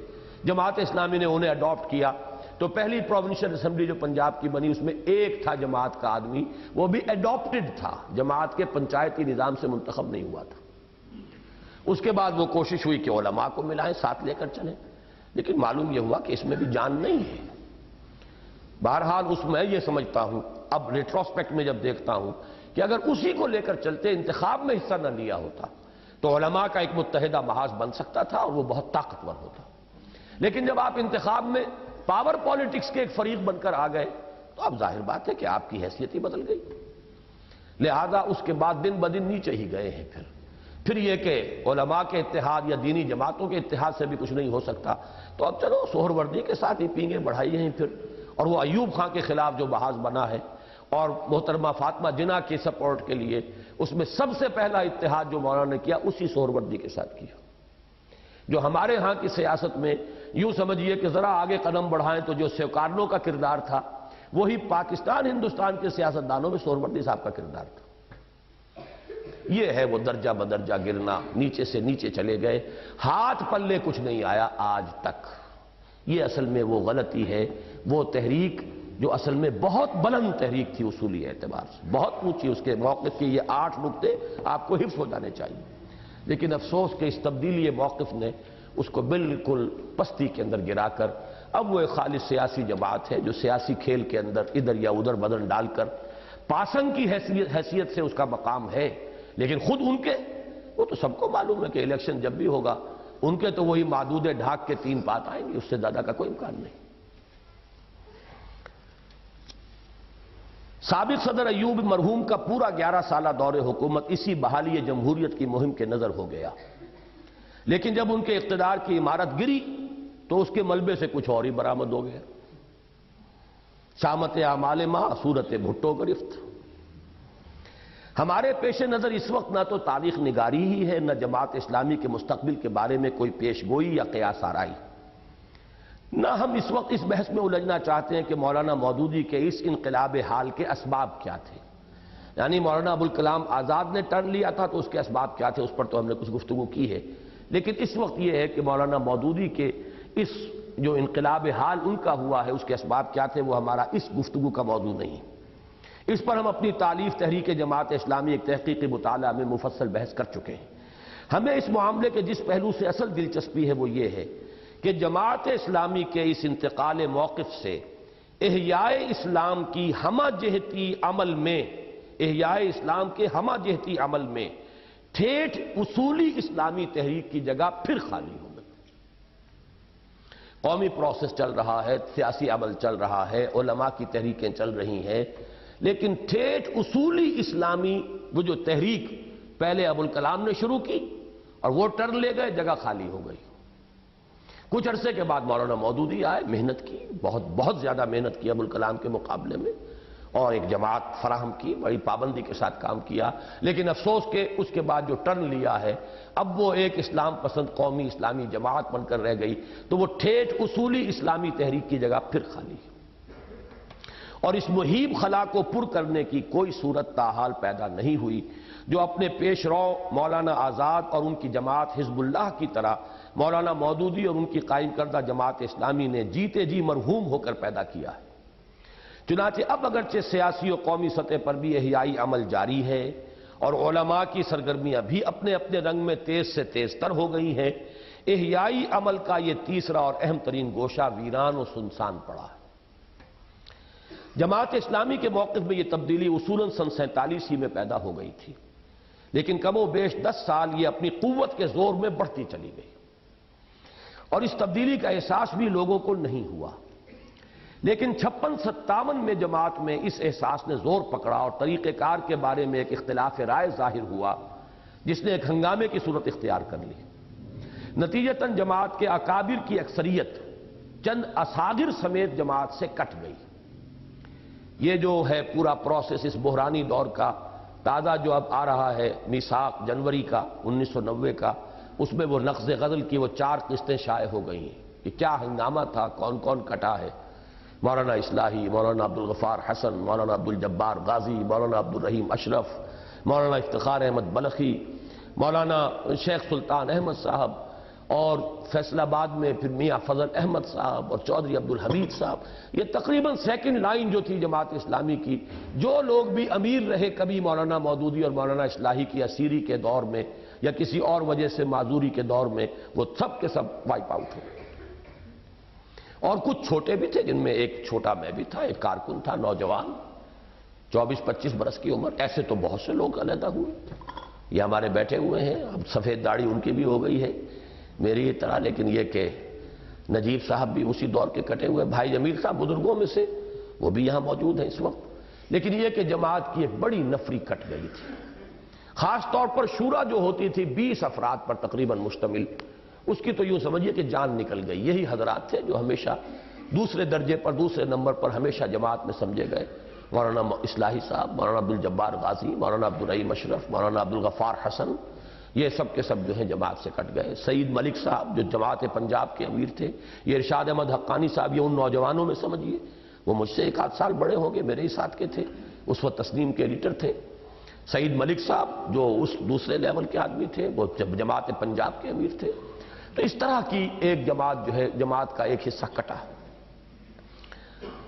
چند اصاغر سمیت جماعت سے کٹ گئی۔ ان اصاغر میں سے ایک ان سطور کا راقم بھی ہے۔ بعد ازاں بڑے تو اپنے بڑے بڑے کاموں میں مشغول و مصروف ہو گئے۔ اب یہ میرا ایک فقرہ ہے، مطلب یہ کہ اگرچہ میں اس کو اپروو نہیں کرتا، کرنے کا کام تو یہ تھا کہ میدان میں آتے اور اسی تحریک کو ریوائیو کرتے، اور جو اختلافات ہوئے تھے ان سے ہٹ کر، جو خرابیاں جن کی نشاندہی کی تھی ان سے بچ کر، اور اسی تحریک کو لے کر چلتے، اس لیے کہ اس بنیادی موقف میں تو کوئی اختلاف نہیں۔ لہذا یہ یقیناً ایک بہت بڑی کوتاہی، بڑی مجرمانہ تقصیر ہے ان اکابر کی کہ جن کو فوری طور پر جو ہے ایک دوسری متبادل تنظیم اور تحریک کا آغاز کر دینا چاہیے تھا۔ لیکن میں نے ان کے ساتھ یہ نرمی برتی ہے اس مضمون میں کہ وہ تو اپنے بڑے کاموں میں مصروف ہو گئے، کوئی تفسیر لکھنے میں لگ گیا، کسی نے مدرسہ بنا لیا، کسی نے کچھ اور کیا۔ اجمل باغ میں سردار اجمل خان نغاری نے مدرسہ بنا لیا، مولانا عبدالجبار غازی صاحب نے پنڈی میں مدرسہ شروع کر دیا، مولانا اصلاحی صاحب نے کچھ اور کام شروع کر دیے، تصنیف و تالیف، تفسیر کا لکھنا، یہ تو اپنے کاموں میں مصروف ہو گئے۔ لیکن یہ چھوٹا اشارہ میں اپنی طرف کر رہا ہوں، ایک بلبل ہے کہ ہے محو ترنم اب تک، اس کے سینے میں ہے نغموں کا تلاطم اب تک کے مصداق، اپنے دل و دماغ کو اس جنت گمگشتہ کے خیال سے فارغ نہ کر سکا، بلکہ جیسے جیسے دن بیتے اس کا حال یہ ہوتا چلا گیا کہ تخم جس کا تو ہماری کشت جامے بو گئی، شرکت غم سے یہ الفت اور محکم ہو گئی۔ اس لیے کہ جماعت کے اس اصولی موقف کے اوپر تو میرا جیسے جیسے مطالعہ قرآن کا معاملہ آگے بڑھا اور درس قرآن کا معاملہ، میں تو ان سے کہیں زیادہ اس کے اوپر جازم ہوں۔ اس اصولی موقف کے اوپر میرا یقین، میں یہ سمجھتا ہوں کہ ان سے کہیں زیادہ ہے۔ میں نے اس کو ریکنسٹرکٹ کیا ہے خالص قرآنی بنیادوں پر، مطالعہ قرآن حکیم کے ایک منتخب نصاب کے حوالے سے میں نے اس کو قرآن مجید کی بنیاد پر ریکنسٹرکٹ کیا ہے۔ اگرچہ یہ فکر مجھے ابتداء انہی سے ملا ہے، مولانا مودودی سے ملا، مولانا اصلاحی صاحب سے ملا، میرے فکر کے کچھ اور عناصر بھی ہیں جو ایک علیحدہ مضمون ہے، جو کل ہم جس کتاب کا پھر مطالعہ شروع کریں گے، وہی جو دعوت رجوع القرآن کا منظر و پس منظر، اب اس کے اندر یہ مضامین آئیں گے آگے چل کر۔ لیکن بہرحال یہ ہے کہ اس کے ساتھ وہ تحریکیت، یہ بات کے دین کے غلبے کی جد و جہد فرض عین ہے، اس کے لیے جماعت کا التزام لازم ہے۔ یہ چیزیں مجھ پر اسی طریقے سے پوری پختگی کے ساتھ واضح ہوئیں، بلکہ مزید مبرہن ہوتی چلی گئی، مزید اجاگر ہوتی چلی گئی۔ شرکت غم سے یہ الفت اور محکم ہو گئی۔ وہ جب جماعت سے علیحدہ ہوا تو اس کی عمر کل 25 برس تھی، بالکل نو عمری کا معاملہ، نہ علم نہ تجربہ، لہذا پورے 10 برس اس نے اس انتظار میں بسر کیے کہ بڑوں میں سے کوئی ہمت کرے اور اثر نو سفر کا آغاز کر دے۔ لیکن اللہ کو یہ بھی منظور نہ ہوا تاں کہ سن 66-67 میں اس نے خود کمر ہمت کسی اور بفہوائے الفاظ قرآنی ان ھذا القرآن یہدی للتی ہی اقوم۔ اب دیکھیے وہیں پہنچ گئے جہاں سے ہم نے شروع کیا تھا، سورہ بنی اسرائیل کا پہلا رکوع اور اس کا یہ آخری حصہ۔ جیسے اسرائیل کھڑے ہوئے تھے، بنی اسرائیل اس وقت حضور کی بعثت کے وقت، وہاں آج امت مسلمہ کھڑی ہوئی ہے۔ جیسے دو راہ تھا کہ چاہو تو قرآن کے دامن میں آ جاؤ، رحمت خداوندی تمہیں اپنے سائے میں لے لے گی، ورنہ تمہارے لیے ان عدتم عدنا، عذاب الہی کی شاہراہ پر تو تم بگٹٹ دوڑ ہی رہے ہو۔ یہی معاملہ اس وقت اس امت کا ہے کہ رجوع کرے قرآن کی طرف، پلٹے قرآن کی طرف اسی کیفیت کے ساتھ، قرآن اور جہاد جو آج ہم نے صبح مضمون پڑھا ہے، تو یہ کہ احیاء اسلام اور غلبہ دین کی جد و جہد اثر نو شروع ہو جائے گی۔ لیکن یہ نہیں کرتے ہو تو پھر عدتم عدنا، وہ عذاب کے کوڑے برستے رہیں گے۔ اور وہ رکوع اس پر ختم ہوتا، ان ھذا القرآن یہدی للتی ہی اقوم۔ یقیناً یہی قرآن ہے جو رہنمائی فرماتا ہے اس راہ کی طرف جو سب سے سیدھی اور سب سے درست ہے۔ عجب اس نے اتفاق ہے، یہ الفاظ مبارکہ سورۃ بنی اسرائیل میں ان آیات کے فوراً بعد وارد ہوئے ہیں جو بنی اسرائیل اور امت مسلمہ کی تاریخ میں مماثلت و مشابہت کے بیان میں اس تحریر میں تفصیل کے ساتھ زیر بحث آ چکی ہے۔ مزید غور طلب نکتہ یہ ہے کہ بنی اسرائیل کی تاریخ کا ذکر شروع ہوا تو تورات کے ذکر سے، وَآتَيْنَا مُوسَى الْكِتَابَ وَجَعَلْنَاهُ هُدًى لِبَنِي اسرائیل، اور اس کا اختتام ہوا تو قرآن کے ذکر پر، ان ھذا القرآن یہدی للتی ہی اقوم۔ گویا سابق امت کی تاسیس بھی کتاب ہی کی بنیاد پر ہوئی، اور اس کے معزول کیے جانے کے بعد نئی امت مسلمہ کی تاسیس بھی الکتاب ہی کی بنیاد پر ہوئی، تو ظاہر ہے کہ اس کی تجدید کے لیے بھی مبنا اور اساس قرآن کے سوا اور کوئی نہیں بن سکتی، گر تمہیں خواہی مسلمان زیستن نیست ممکن جز بقرآن زیستن۔ پھر پلٹیے صفحہ، بفہوائے الفاظ قرآنی ان ھذا القرآن یہدی للتی ہی اقوم۔ درس قرآن کی صورت میں ٹھیٹھ اسلامی دعوت کے لیے ذہنی و فکری سطح پر میدان ہموار کرنے کا کام شروع کر دیا۔ اس کے کام کو اللہ تعالیٰ نے شرف قبول عطا فرمایا، اور چند ہی سالوں میں اس کے قائم کردہ حلقہ مطالعہ قرآن کی کوکھ سے مرکزی انجمن خدام القرآن لاہور برآمد ہو گئی، اور اب اس کے بھی 2 ہی سال بعد وہ اسی ٹھیٹھ اصولی اسلامی تحریک کے احیاء کے لیے تنظیم اسلامی کے قیام کا ارادہ کر رہا ہے۔ فیصلہ تو میں کر چکا تھا، لیکن ابھی تاسیس ہوئی ہے مارچ سن 75 میں، فیصلہ اگست 74 میں نے اس کا اعلان کر دیا تھا، اور یہ اکتوبر 74 میں تحریر لکھ رہا ہوں۔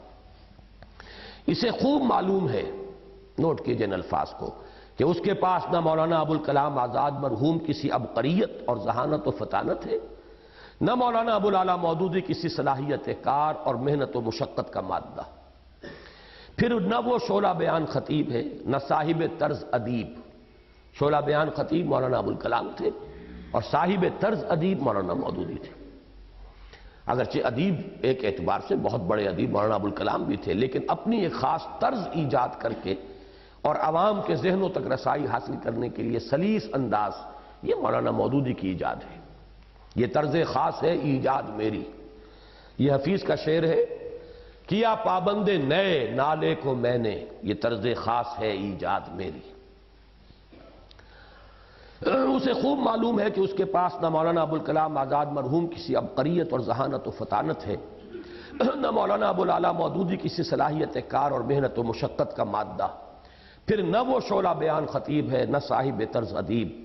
بئی ہما ایک احساس فرض ہے جو چین نہیں لینے دیتا، اور ایک عظیم تحریک کی امانت کے بار کا احساس گراں ہے جس نے اسے ہر چہ بعد آباد ماں کشتی درا بنداختین کے مصداق اس پرخطر وادی میں کود پڑنے پر مجبور کر دیا ہے۔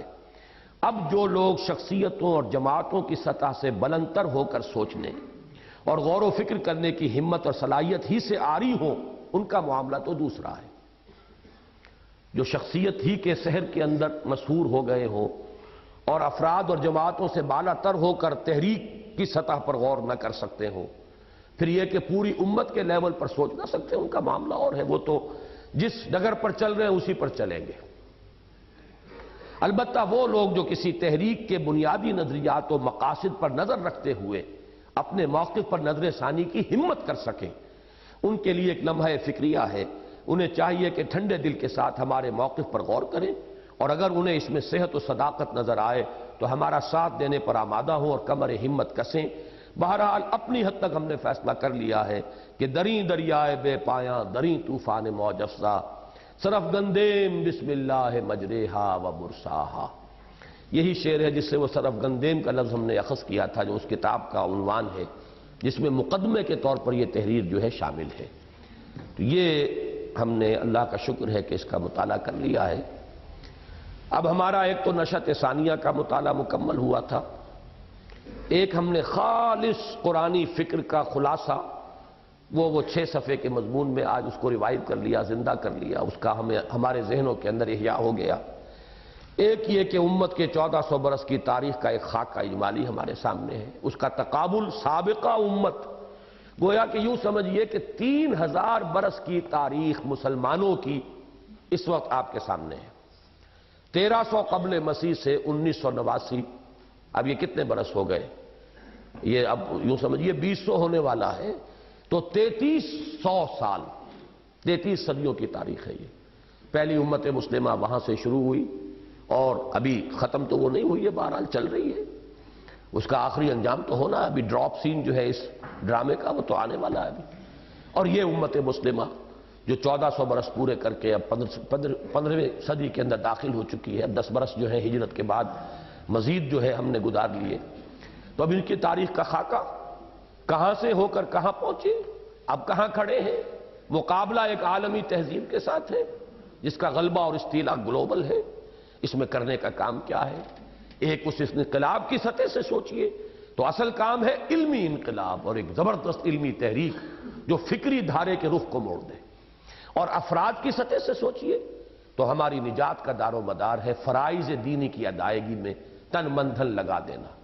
وہ فرض جو ہے قرآن کے ذریعے ایمان حاصل کرو اور ایمان کی بنیاد پر جہاد کے لیے تن من دھن لگا دو، جس کی آخری منزل اقامت دین، غلبہ دین، تکبیر رب، اسی کے لیے دعوت و تبلیغ، اسی کے لیے جد و جہد اور اقامت۔ اگر وقت آئے تو مسلح اس کی جد و جہد، وہ بھی اس کے مراحل سے خارج از بحث نہیں ہے۔ تو یہ چیزیں ایک حد تک ہمارے سامنے آ گئیں۔ اب یہ میں چند منٹ آپ کے ابھی اور لوں گا، اس لیے کہ ہمارے مطالعے میں یہ حالات حاضرہ کا ایک تجزیہ علامہ اقبال کے فکر کی روشنی میں یہ بھی ہمارے نصاب میں شامل تھا، لیکن اب ہمارے پاس کچھ کمی ہوتی چلی جا رہی ہے، تو اس کا مفصل مطالعہ تو ہم نہیں کر سکیں گے، لیکن میں یہ چاہتا ہوں کہ آپ اپنے نجی مطالعے میں کل اس مضمون کو ضرور پڑھیں۔ 22-23 صفحے کا میرا مضمون ہے جو 3.5 برس قبل میں نے لکھا تھا۔ اب آپ چلیے 22.5 برس کی تحریک پہلی، اور پھر یہ 15 برس کی پہلے کی تحریر، اور یہ اب 3.5 برس کی بات ہے۔ اس میں میں نے جو تصور دیا ہے وہ ذرا ایک مختلف اینگل سے ہے۔ اس وقت تک جو آج کے ہمارے مطالعے سے نقشہ آیا وہ کیا ہے کہ قلب میں میں سمجھتا ہوں احیائی تحریکیں، حزب اللہ، جماعت اسلامی، تنظیم اسلامی، اور ایک طرف ہے سیاسی اور قومی جد و جہد، اور ایک طرف ہے علماء کرام اور تبلیغی جماعت کی جد و جہد۔ یہ نقشہ ہے جو ہمارے اس وقت کے مطالعے سے بنا۔ لیکن ایک دوسرا اینگل ہے قومی سطح پر سوچئے، اس لیے کہ یہ درمیانی جس کو ہم قلب کہہ رہے ہیں، جو راست اقدام کی تحریکیں ہیں، ان کے تو کتنے لوگ ہیں جو جاننے والے یا ان کے ساتھ منسلک لوگ، وہ تو بڑی ایک قدر قلیل اقلیت ہے۔ قومی سطح پر سوچئے تو ہمارا مین دھارا جو ہے اس میں قومی تحریک چل رہی ہے، پھر رائٹسٹ اور لیفٹسٹ کا ایک کانسیپٹ ہمارے ہاں ہے، ایکسٹریم رائٹ، ایکسٹریم لیفٹ۔ 3.5 برس پہلے جبکہ ابھی بے نظیر آئی تھی، ابھی 10 اپریل 1986 کو، اور 21 اپریل سن 86 کو میں نے یہ مقالہ پڑھا تھا، تحریری خطبہ دیا تھا یوم اقبال، جو 21 اپریل 1986 کو منعقد ہوا تھا۔ ابھی نہ پیپلز پارٹی کی حکومت بنی تھی، نہ ابھی انتخابات ہوئے تھے، نہ ابھی ضیاء الحق صاحب کا وہ حادثہ ہوا تھا۔ ابھی اس دور میں جائیے اور پھر اس کو پڑھیے۔ اب اس میں جو بات میں آپ کو سمجھانا چاہتا ہوں وہ یہ ہے کہ یہ جو قومی تحریکیں تھیں، قومی تحریک، اس کا پہلا مرحلہ تھا آزادی کا حصول۔ ہر ملک میں یہی تحریک آزادی کے بعد جمہوریت کی تحریک اور سوشلزم کی تحریک بن گئی ہے. وہی قومی تحریک ہے، وہی ہے جس نے کہ انگریزوں سے آزادی پائی مصر میں، تو پھر وہ جمہوریت اور سوشلزم کی طرف گاڑی چلی. وہی ہے بادشاہتوں کے پلڑے جہاں بھی الٹے گئے تختے، تو وہاں آپ کو معلوم ہے کہ ادریس سنوسی کا تختہ الٹا تو کرنل قذافی آئے سوشلسٹ تحریک لے کر. ادھر سے شاہ فیصل کو قتل کر کے پھر جو فوجی افسر آئے، پھر وہ باعث کی تحریک، قومی تحریک، اور وہ بھی ایک سوشلسٹ نظام. پاکستان میں بھی وہ تحریک جو تھی قومی تحریک، اب اس نے سیاسی میدان میں جمہوریت اور سوشلزم کا رنگ اختیار کیا ہے. اور یہ بات علامہ اقبال کے فکر کے تجزیے سے میں نے آپ کے سامنے اس خطبے میں رکھی ہے کہ علامہ اقبال نے مغرب کو ٹوٹلی ریجیکٹ نہیں کیا ہے. انہوں نے سائنس کو، ظاہر بات ہے کون شخص ریجیکٹ کرے گا، ٹیکنالوجی کو کون ریجیکٹ کرے گا. صدمہ اس کا ہے کہ وہ بے خدا سائنس ہے، بے خدا سارا فلسفہ جو ہے اس کا سائنٹیفک ریشنلزم ہے، اس میں توجہ جو ہے وہ وہاں سے ہٹ کر ادھر آ گئی. ورنہ یہ کہ اس سائنس کی جو بھی اس کی اچیومنٹس ہیں وہ تو سامنے ہے. آج انسان کہاں سے کہاں پہنچ گیا، اس کی نفی کیسے کریں گے آپ؟ اور یہ در حقیقت علامہ اقبال کے نزدیک یہ انر کور ہے قرآن کی تحریک کا، کہ قرآن مجید نے دو کام کیے. ایک توہمات کی جڑ کاٹ دی. مثلا ایک وہمی خیال یہ ہوتا تھا کبھی زلزلہ کیوں آتا ہے جی؟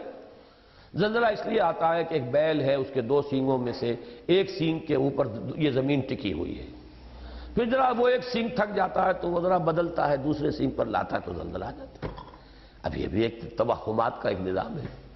تو توہمات کی جڑ کاٹ دی. اور نمبر دو، استخراجی منطق جو ہوتی تھی ارسطو کی، وہ بال کی کھال اتارتے چلے جانا، ڈیڈکٹیو لاجک، اس کو بدل کر انڈکٹیو لاجک، استقراء، کھول آنکھ زمین دیکھ، فلک دیکھ، فضا دیکھ، مشرق سے ابھرتے ہوئے سورج کو ذرا دیکھ.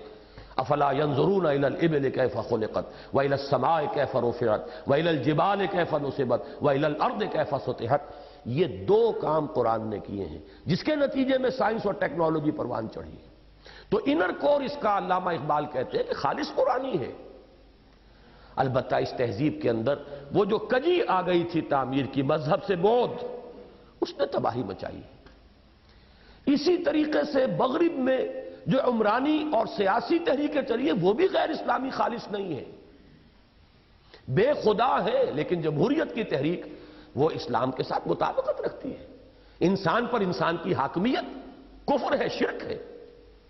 حاکم صرف اللہ ہے، لیکن وہاں اللہ کا تصور نہیں ہے. وہاں یہ ضرور ہے، نفی ضرور ہو گئی ہے، کوئی حاکم نہیں، تمام انسان خود حاکم ہے، لیکن یہ کہ اللہ کی حاکمیت نہیں آئی. تو جمہوریت کا رشتہ خدا سے کٹا ہوا ہے. یہ ہے خرابی. ورنہ جمہوریت غلط شے نہیں ہے. انسان پر کوئی انسان حکومت کرنے کا حق نہیں رکھتا. حضرت عمر کا تو جملہ جو ہے تاریخ کے اندر آب زر سے لکھے جانے کے قابل ہے کہ اے سعد، لوگوں کو ان کی ماؤں نے آزاد جنا تھا، تم نے انہیں اپنا غلام کب سے بنا لیا ہے؟ صرف اس بات پر کہ اپنے مکان کے باہر ڈیوڑی بنا لی. گورنر ایران کے سعد ابن ابی وقاص، فاتح ایران، صرف ڈیوڑی بنائی تھی، دربان کھڑا کیا تھا. وہ ڈانٹ گئی ہے کہ لوگوں کو ان کی ماؤں نے آزاد جنا تھا، تم نے اپنا غلام کیسے بنا لیا؟ بتائیے وہ جذبہ حریت، اس کا کوئی اندازہ آپ کر سکتے ہیں؟ اِنَّا قَدْ أُرْسِلْنَا لِنُخْرِجَ النَّاسَ مِنْ ظُلُمَاتِ الْجَهَالَةِ إِلَى نُورِ الْإِيمَانِ وَمِنْ جَوْرِ الْمُلُوكِ إِلَى عَدْلِ الْإِسْلَامِ. اسی طرح جاگیرداری، سرمایہ داری، سود کے ہتھ کنڈے، ان کے ذریعے سے ارتکاز دولت ایک طرف ہوتا چلا جا رہا ہے. شاہ ولی اللہ کہتے ہیں یہ دو دھاری تلوار ہے جس سے معاشرہ انسان کا کٹتا ہے. ایک طرف دولت کا ارتکاز ہو رہا ہے تو عیش ہوں گے، عللے تللے ہوں گے، عیاشیاں اور بدماشیاں ہوں گی. دوسری طرف احتیاج ہے، انسان حیوان کے درجے کو گر جاتا ہے. ان تمام چیزوں کا سد باب اسلام چاہتا ہے. البتہ ہوا کیا ہے؟ وہاں وہ سارا ارتقاء سائنس کا بھی ہوا تو خدا کی نفی کرتے ہوئے یا اس کو خارج از بحث قرار دیتے ہوئے. اور یہ جو سوشل ایوولوشن کا پروسیس ہوا یہ بھی خدا سے دور، وحی آسمانی سے دور، کتابوں سے دور از خود ہو رہا ہے. لہذا بے خدا جمہوریت، بے خدا سوشلزم، یہ ہے اصل فساد. ورنہ جمہوریت اور سوشلزم وہ تو عین مطلوب اقدار ہیں، وہ تو اسلام چاہتا ہے. کس نہ باشد در جہاں محتاج کس، وہ کیا ہے دوسرا جملہ؟ نقطہ شرع مبینی نست و بس. اور یہ زمین جو ہے یہ متاع بندہ ہو مل کے خداست. شاہ ولی اللہ کہتے ہیں زمین وقف ہے. حضور نے فرمایا ہے کہ میرے لیے پوری زمین مسجد بنا دی گئی، اور مسجد جو ہے وقف ہوتی ہے، وہ ملکیت کسی کی نہیں ہوتی. جیسے مسجد میں کوئی شخص آ کر بیٹھ گیا، آپ نہیں اٹھا سکتے اسے. کوئی آپ کا نیچ کمی کاری آ کر بیٹھ گیا ہے وہاں پر، مسلمان ہے، آپ نہیں اٹھا سکتے. جو شخص بھی کسی غیر آباد زمین کو آباد کرے وہ وہاں بیٹھے گا، اس کا حق ہے، آپ نہیں اٹھا سکتے. لیکن ریزرو نہیں ہو گیا، آپ کی ملکیت نہیں ہو گئی ہے کہ اب آپ اسے بغیر یعنی بوئے اور وہاں کاشت کیے بغیر چھوڑ دیں. 3 سال اگر پڑی رہے گی آپ کی ملکیت ثابت. یہ ساری چیزیں جو ہے اسلام میں ڈیموکریسی کا ایلیمنٹ بھی ہے، اسلام میں سوشلزم کا ایلیمنٹ بھی ہے. اصل فساد کیا ہے کہ خدا سے ڈیٹیچڈ ہے، خدا سے اور آسمانی ہدایت سے اس کا تعلق منقطع ہے. یہی وجہ ہے علامہ اقبال کہتے ہیں کہ اگر مارکسزم جو آخری چوٹی ہے اس فکر کی، بے خدا فکر کی، ڈائلیکٹیکل میٹریلزم مارکسزم، اس کے ساتھ اللہ کا ایمان شامل کر دو تو وہ عین اسلام ہے. Marxism plus God is equal to Islam. لیکن پلس گاڈ کے معنی صرف یہ نہیں ہے کہ لکھ دو صرف لا الہ الا اللہ، باقی سب کچھ وہی کرتے رہو جو کر رہے ہو. وہ تو اس کے پورے نظام میں سرایت کر جائے گا. پھر اللہ کی ہدایت کے تحت ہوگا وہ سوشلزم جو ہوگا، اس کے قوانین کے تابع ہوگا اس کے اندر. لیکن یہ کہ مقاصد وہی ہوں گے جو سوشلزم کے، وہی مقاصد ہوں گے جو جمہوریت کے ہیں. شورا بینہم کا معاملہ ہوگا، یہ نہیں کہ کوئی اتھارٹیرین انداز اختیار کر کے بیٹھ جائے کہ مجھے حق حاصل ہے. تو یہ ساری چیزیں ہیں، اس کو نوٹ کیجئے کہ یہ جو تحریکیں چل رہی ہیں ان میں ایک سیاسی مخالفت کی وجہ سے ایک وقت میں 313 علماء کا فتویٰ آ جاتا ہے سوشلزم کفر ہے. اس کا نتیجہ کیا نکلتا ہے؟ سمجھا یہ جاتا ہے کہ جو اس وقت کا نظام ہے وہ عین اسلام ہے، حالانکہ وہ بدتر ہے اس سے. جانتا ہوں میں یہ امت حامل قرآن نہیں ہے، وہی سرمایہ داری بندہ مومن کا دین. جانتا ہوں میں کہ مشرق کی اندھیری رات میں بے ید بیضا ہے پیران حرم کی آستین. یہ جو علامہ اقبال کے فکر کا یہ ایلیمنٹ ہے، اتنے ٹاپ پر وہ شخص گیا ہے کہ مجھے کوئی آس پاس نظر نہیں آتا. اس کے اعتبار سے تجزیہ کیجئے تو اب آپ کو نظر آئے گا کہ یہ جو کچھ ہو رہا ہے یہ بھی ڈائریکشن تو وہی ہے جو یورپ کے اندر تحریکیں چلی، اور وہی نہیں کا ایک ہمارے ہاں بھی اس کی ایک کاپی ہو رہی ہے. لیکن یہ کہ ان میں کون سی اقدار جو ہے کہ جو دین کے خلاف ہے اور کون سی چیزیں دین کے مقاصد کے ساتھ ہم آہنگی رکھتی ہیں، ان کو سمجھنا، پہچاننا، ان کی آئیڈینٹیفیکیشن بہت ضروری ہے. اور اس اعتبار سے علامہ اقبال کا فکر جو ہے وہ میں یہ سمجھتا ہوں کہ فکر اسلامی کی تشکیل جدید، اس کے اندر ان کا بہت اونچا مقام ہے. تو میں نے صرف یہ ایک بات جو ہے آپ کے سامنے، اس کے سمجھنے میں چونکہ کچھ دقتیں ہو سکتی ہیں، کیونکہ میری تحریریں بہت کم ہوئی ہیں، لہذا میری تحریروں میں وہ سلاست نہیں ہے، بالکل نہیں ہے. تبھی تو مجھے اس قدر اس وقت جو ہے وہ تکلیف جھیلنی پڑ رہی ہے کہ اپنی ان تحریروں کو میں تفصیل کے ساتھ آپ کو سمجھا رہا ہوں. شاید اسی طریقے سے گاڑی آگے چلے، لیکن یہ ہے کہ اس کو بھی آپ پڑھیے، اور وہ بھی در حقیقت اب یہ آج کے مطالعے ہی کا جزو لازم تھا. لیکن یہ کہ اب اس کا وقت نہیں ہے، اور ہمارا جو کل کا اور پرسوں کا آگے کا جو نصاب ہے اب میں اس کو آگے پوسٹ پون نہیں کر سکتا. اس کا اپنے طور پر مطالعہ کیجئے میری ان گفتگوؤں کی، اس گفتگو کی روشنی میں، کہ ہمارا سیاسی اور قومی جو دھارا بہ رہا ہے یہ ڈان ابھی سیکولرزم کی طرف بہ رہا ہے، اسلام کی طرف تو رخ ہوا ہی نہیں. اکثریت ذہنوں کا مزاج وہی ہے، لوگوں کی سوچ وہی ہے، وہی ان کی ویلیوز ہے، مادہ پرستی رگوں پہ میں سرایت کیے ہوئے ہے. دین تو ایک چھوٹی سی پوٹلی بنا کر دماغ کے ایک گوشے میں رکھی ہوئی ہے. اکثریت آپ کی نماز تک کی پابندی نہیں کرنے والی. دیہات میں آپ کو پورے دیہات نظر آ جائیں گے جہاں نماز پڑھنے والا کوئی بھی نہیں. مسجدیں جو ہیں ان کے اندر کتوں نے گھر بنائے ہوئے ہیں یا کچھ اور، وہاں پر اگر کسی نے کسی وقت بنا بھی لی تھی مسجد. یہ آپ کے معاشرے کی تصویر ہے. لہذا وہ دھارا جو ہے آپ کا قومی دھارا، جس کی پہلی اچیومنٹ تھی آزادی، اب اس کی اچیومنٹ ہے سیاسی حقوق کی بازیافت. یہ جاگیرداروں اور وڈیروں کے پاس یا فوج کے پاس یا کسی اور کے پاس یہ تو حق ہے اس ملک کے رہنے والے لوگوں کا، عوام کا. اپنی سپرٹ کی روح سے یہ اسلام کے خلاف نہیں ہے، لیکن چونکہ اس میں ریفرنس اسلام کی طرف نہیں ہے اس لیے یہ ہمارے لیے قابل قبول نہیں. لیکن اس کو پہچانیے. اسی طریقے سے معاشی عدل اپنی سپرٹ کی روح سے اسلام میں مطلوب ہے. لیکن یہ کہ یہ تمام چیزیں ڈیٹیچڈ ہیں اسلام سے، وحی آسمانی سے، اللہ سے ان کا کوئی تعلق نہیں ہے. اس کو پہچانیے. پھر یہ کہ آپ کی اپنی تحریک ہے، اللہ تعالیٰ آپ کو اس کے اندر زیادہ سے زیادہ وقت لگانے کی توفیق عطا فرمائے. اور یہ جو کوشش ہم کر رہے ہیں یہ اس لیے ہے کہ علی وجہ البصیرت آپ کام کریں، جانیں آپ کو کیفیت پیدا ہو جو سورہ یوسف کی آیت میں آئی ہے، قل ھذہ سبیلی ادعو الی اللہ علی بصیرۃ انا ومن اتبعنی. اے نبی کہہ دیجئے یہ میرا راستہ ہے، میں اللہ کی طرف بلا رہا ہوں اور علی وجہ البصیرت بلا رہا ہوں. ہمیں معلوم ہے ماضی ہمارا کیا ہے، ہم کہاں سے ہو کر کہاں پہنچے ہیں. ہمیں معلوم ہے ہمارے یمین و یسار کیا ہے، داہنی طرف کیا ہے، بائیں طرف کیا ہے، کن حالات میں ہمیں کام کرنا ہے. اس وقت گلوبل سویلائزیشن کون سی ہے، اس کا جو غلبہ ہے جس فکر کا، اس کے اصول کیا ہیں، ہمارے علم میں ہے یہ. اور یہ سب کچھ دوسرے کاموں کو ہم نے گویا کہ ترجیح کے ذریعے سے ہم نے یہ کام اپنے لیے اختیار کیا ہے، جس کو کہ میں اپنی تمام تقریروں میں اس مرتبہ امریکہ میں بھی اور حیدرآباد میں بھی اور لندن میں بھی باہر میں نے تقریریں کی، اپنی تقریروں کو دو نقطوں پر لا کے جمع کرتا تھا. ایک ایمان کی دعوت فلسافیکل لیول پر، انٹلیکچول لیول پر، یہ گویا کہ ایک لفظ میں وہ کنکلوڈنگ جو ہے وہ ہے ہمارے اسلام کی نشت ثانیہ کرنے کے اصل کام کا خلاصہ. اور دوسرے اسلام کے نظام عدل اجتماعی، the system of social justice in Islam, اس کو ہائی لائٹ کیجئے اور اس کو دنیا میں کسی ایک ملک میں قائم کرنے کے لیے کوئی جد و جہد، انقلابی جد و جہد، تن من دھن اس کے لیے لگائیں کہ کسی خطہ ارضی میں اللہ تعالی ہمیں وہ نظام قائم کرنے کی توفیق عطا فرمائے.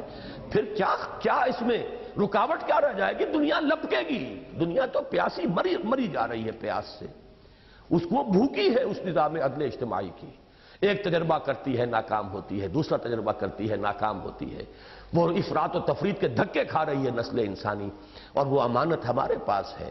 ہر کجا بینی جہان رنگ و بو، کے از خاکش بروید آرزو، یاز نور مصطفیٰ اورا بہاست، یا ہنوز اندر تلاش مصطفیٰست.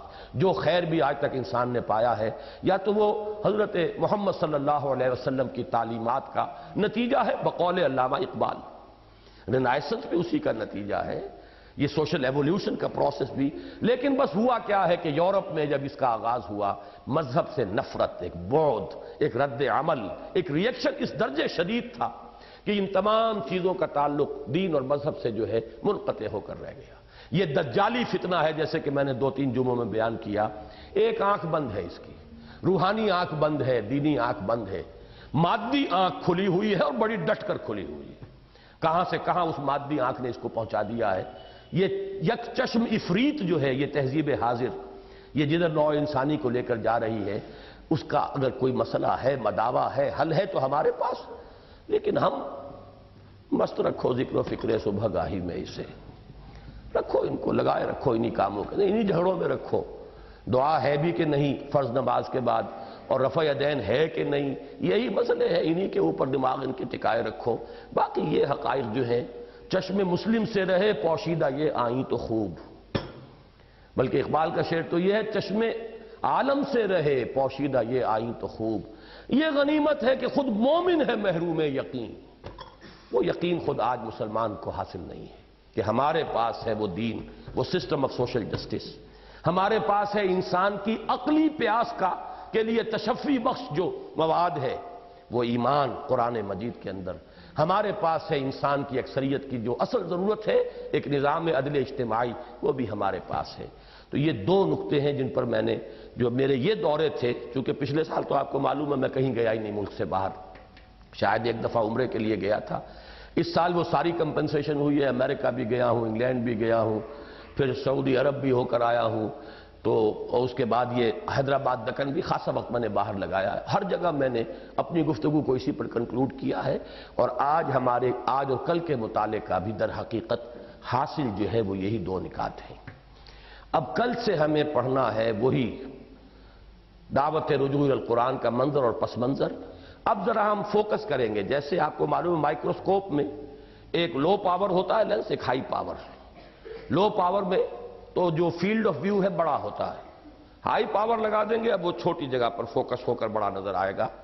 آج ہم نے امت مسلمہ، اس کی تاریخ ویسے تو 3000 بلکہ 3300 برس کی تاریخ پر ایک نگاہ ڈالی ہے، لیکن امت محمد صلی اللہ علیہ وسلم کی بھی یہ 1400 برس کی تاریخ کا ایک خاکہ اپنے ذہن میں بنا لیا ہے.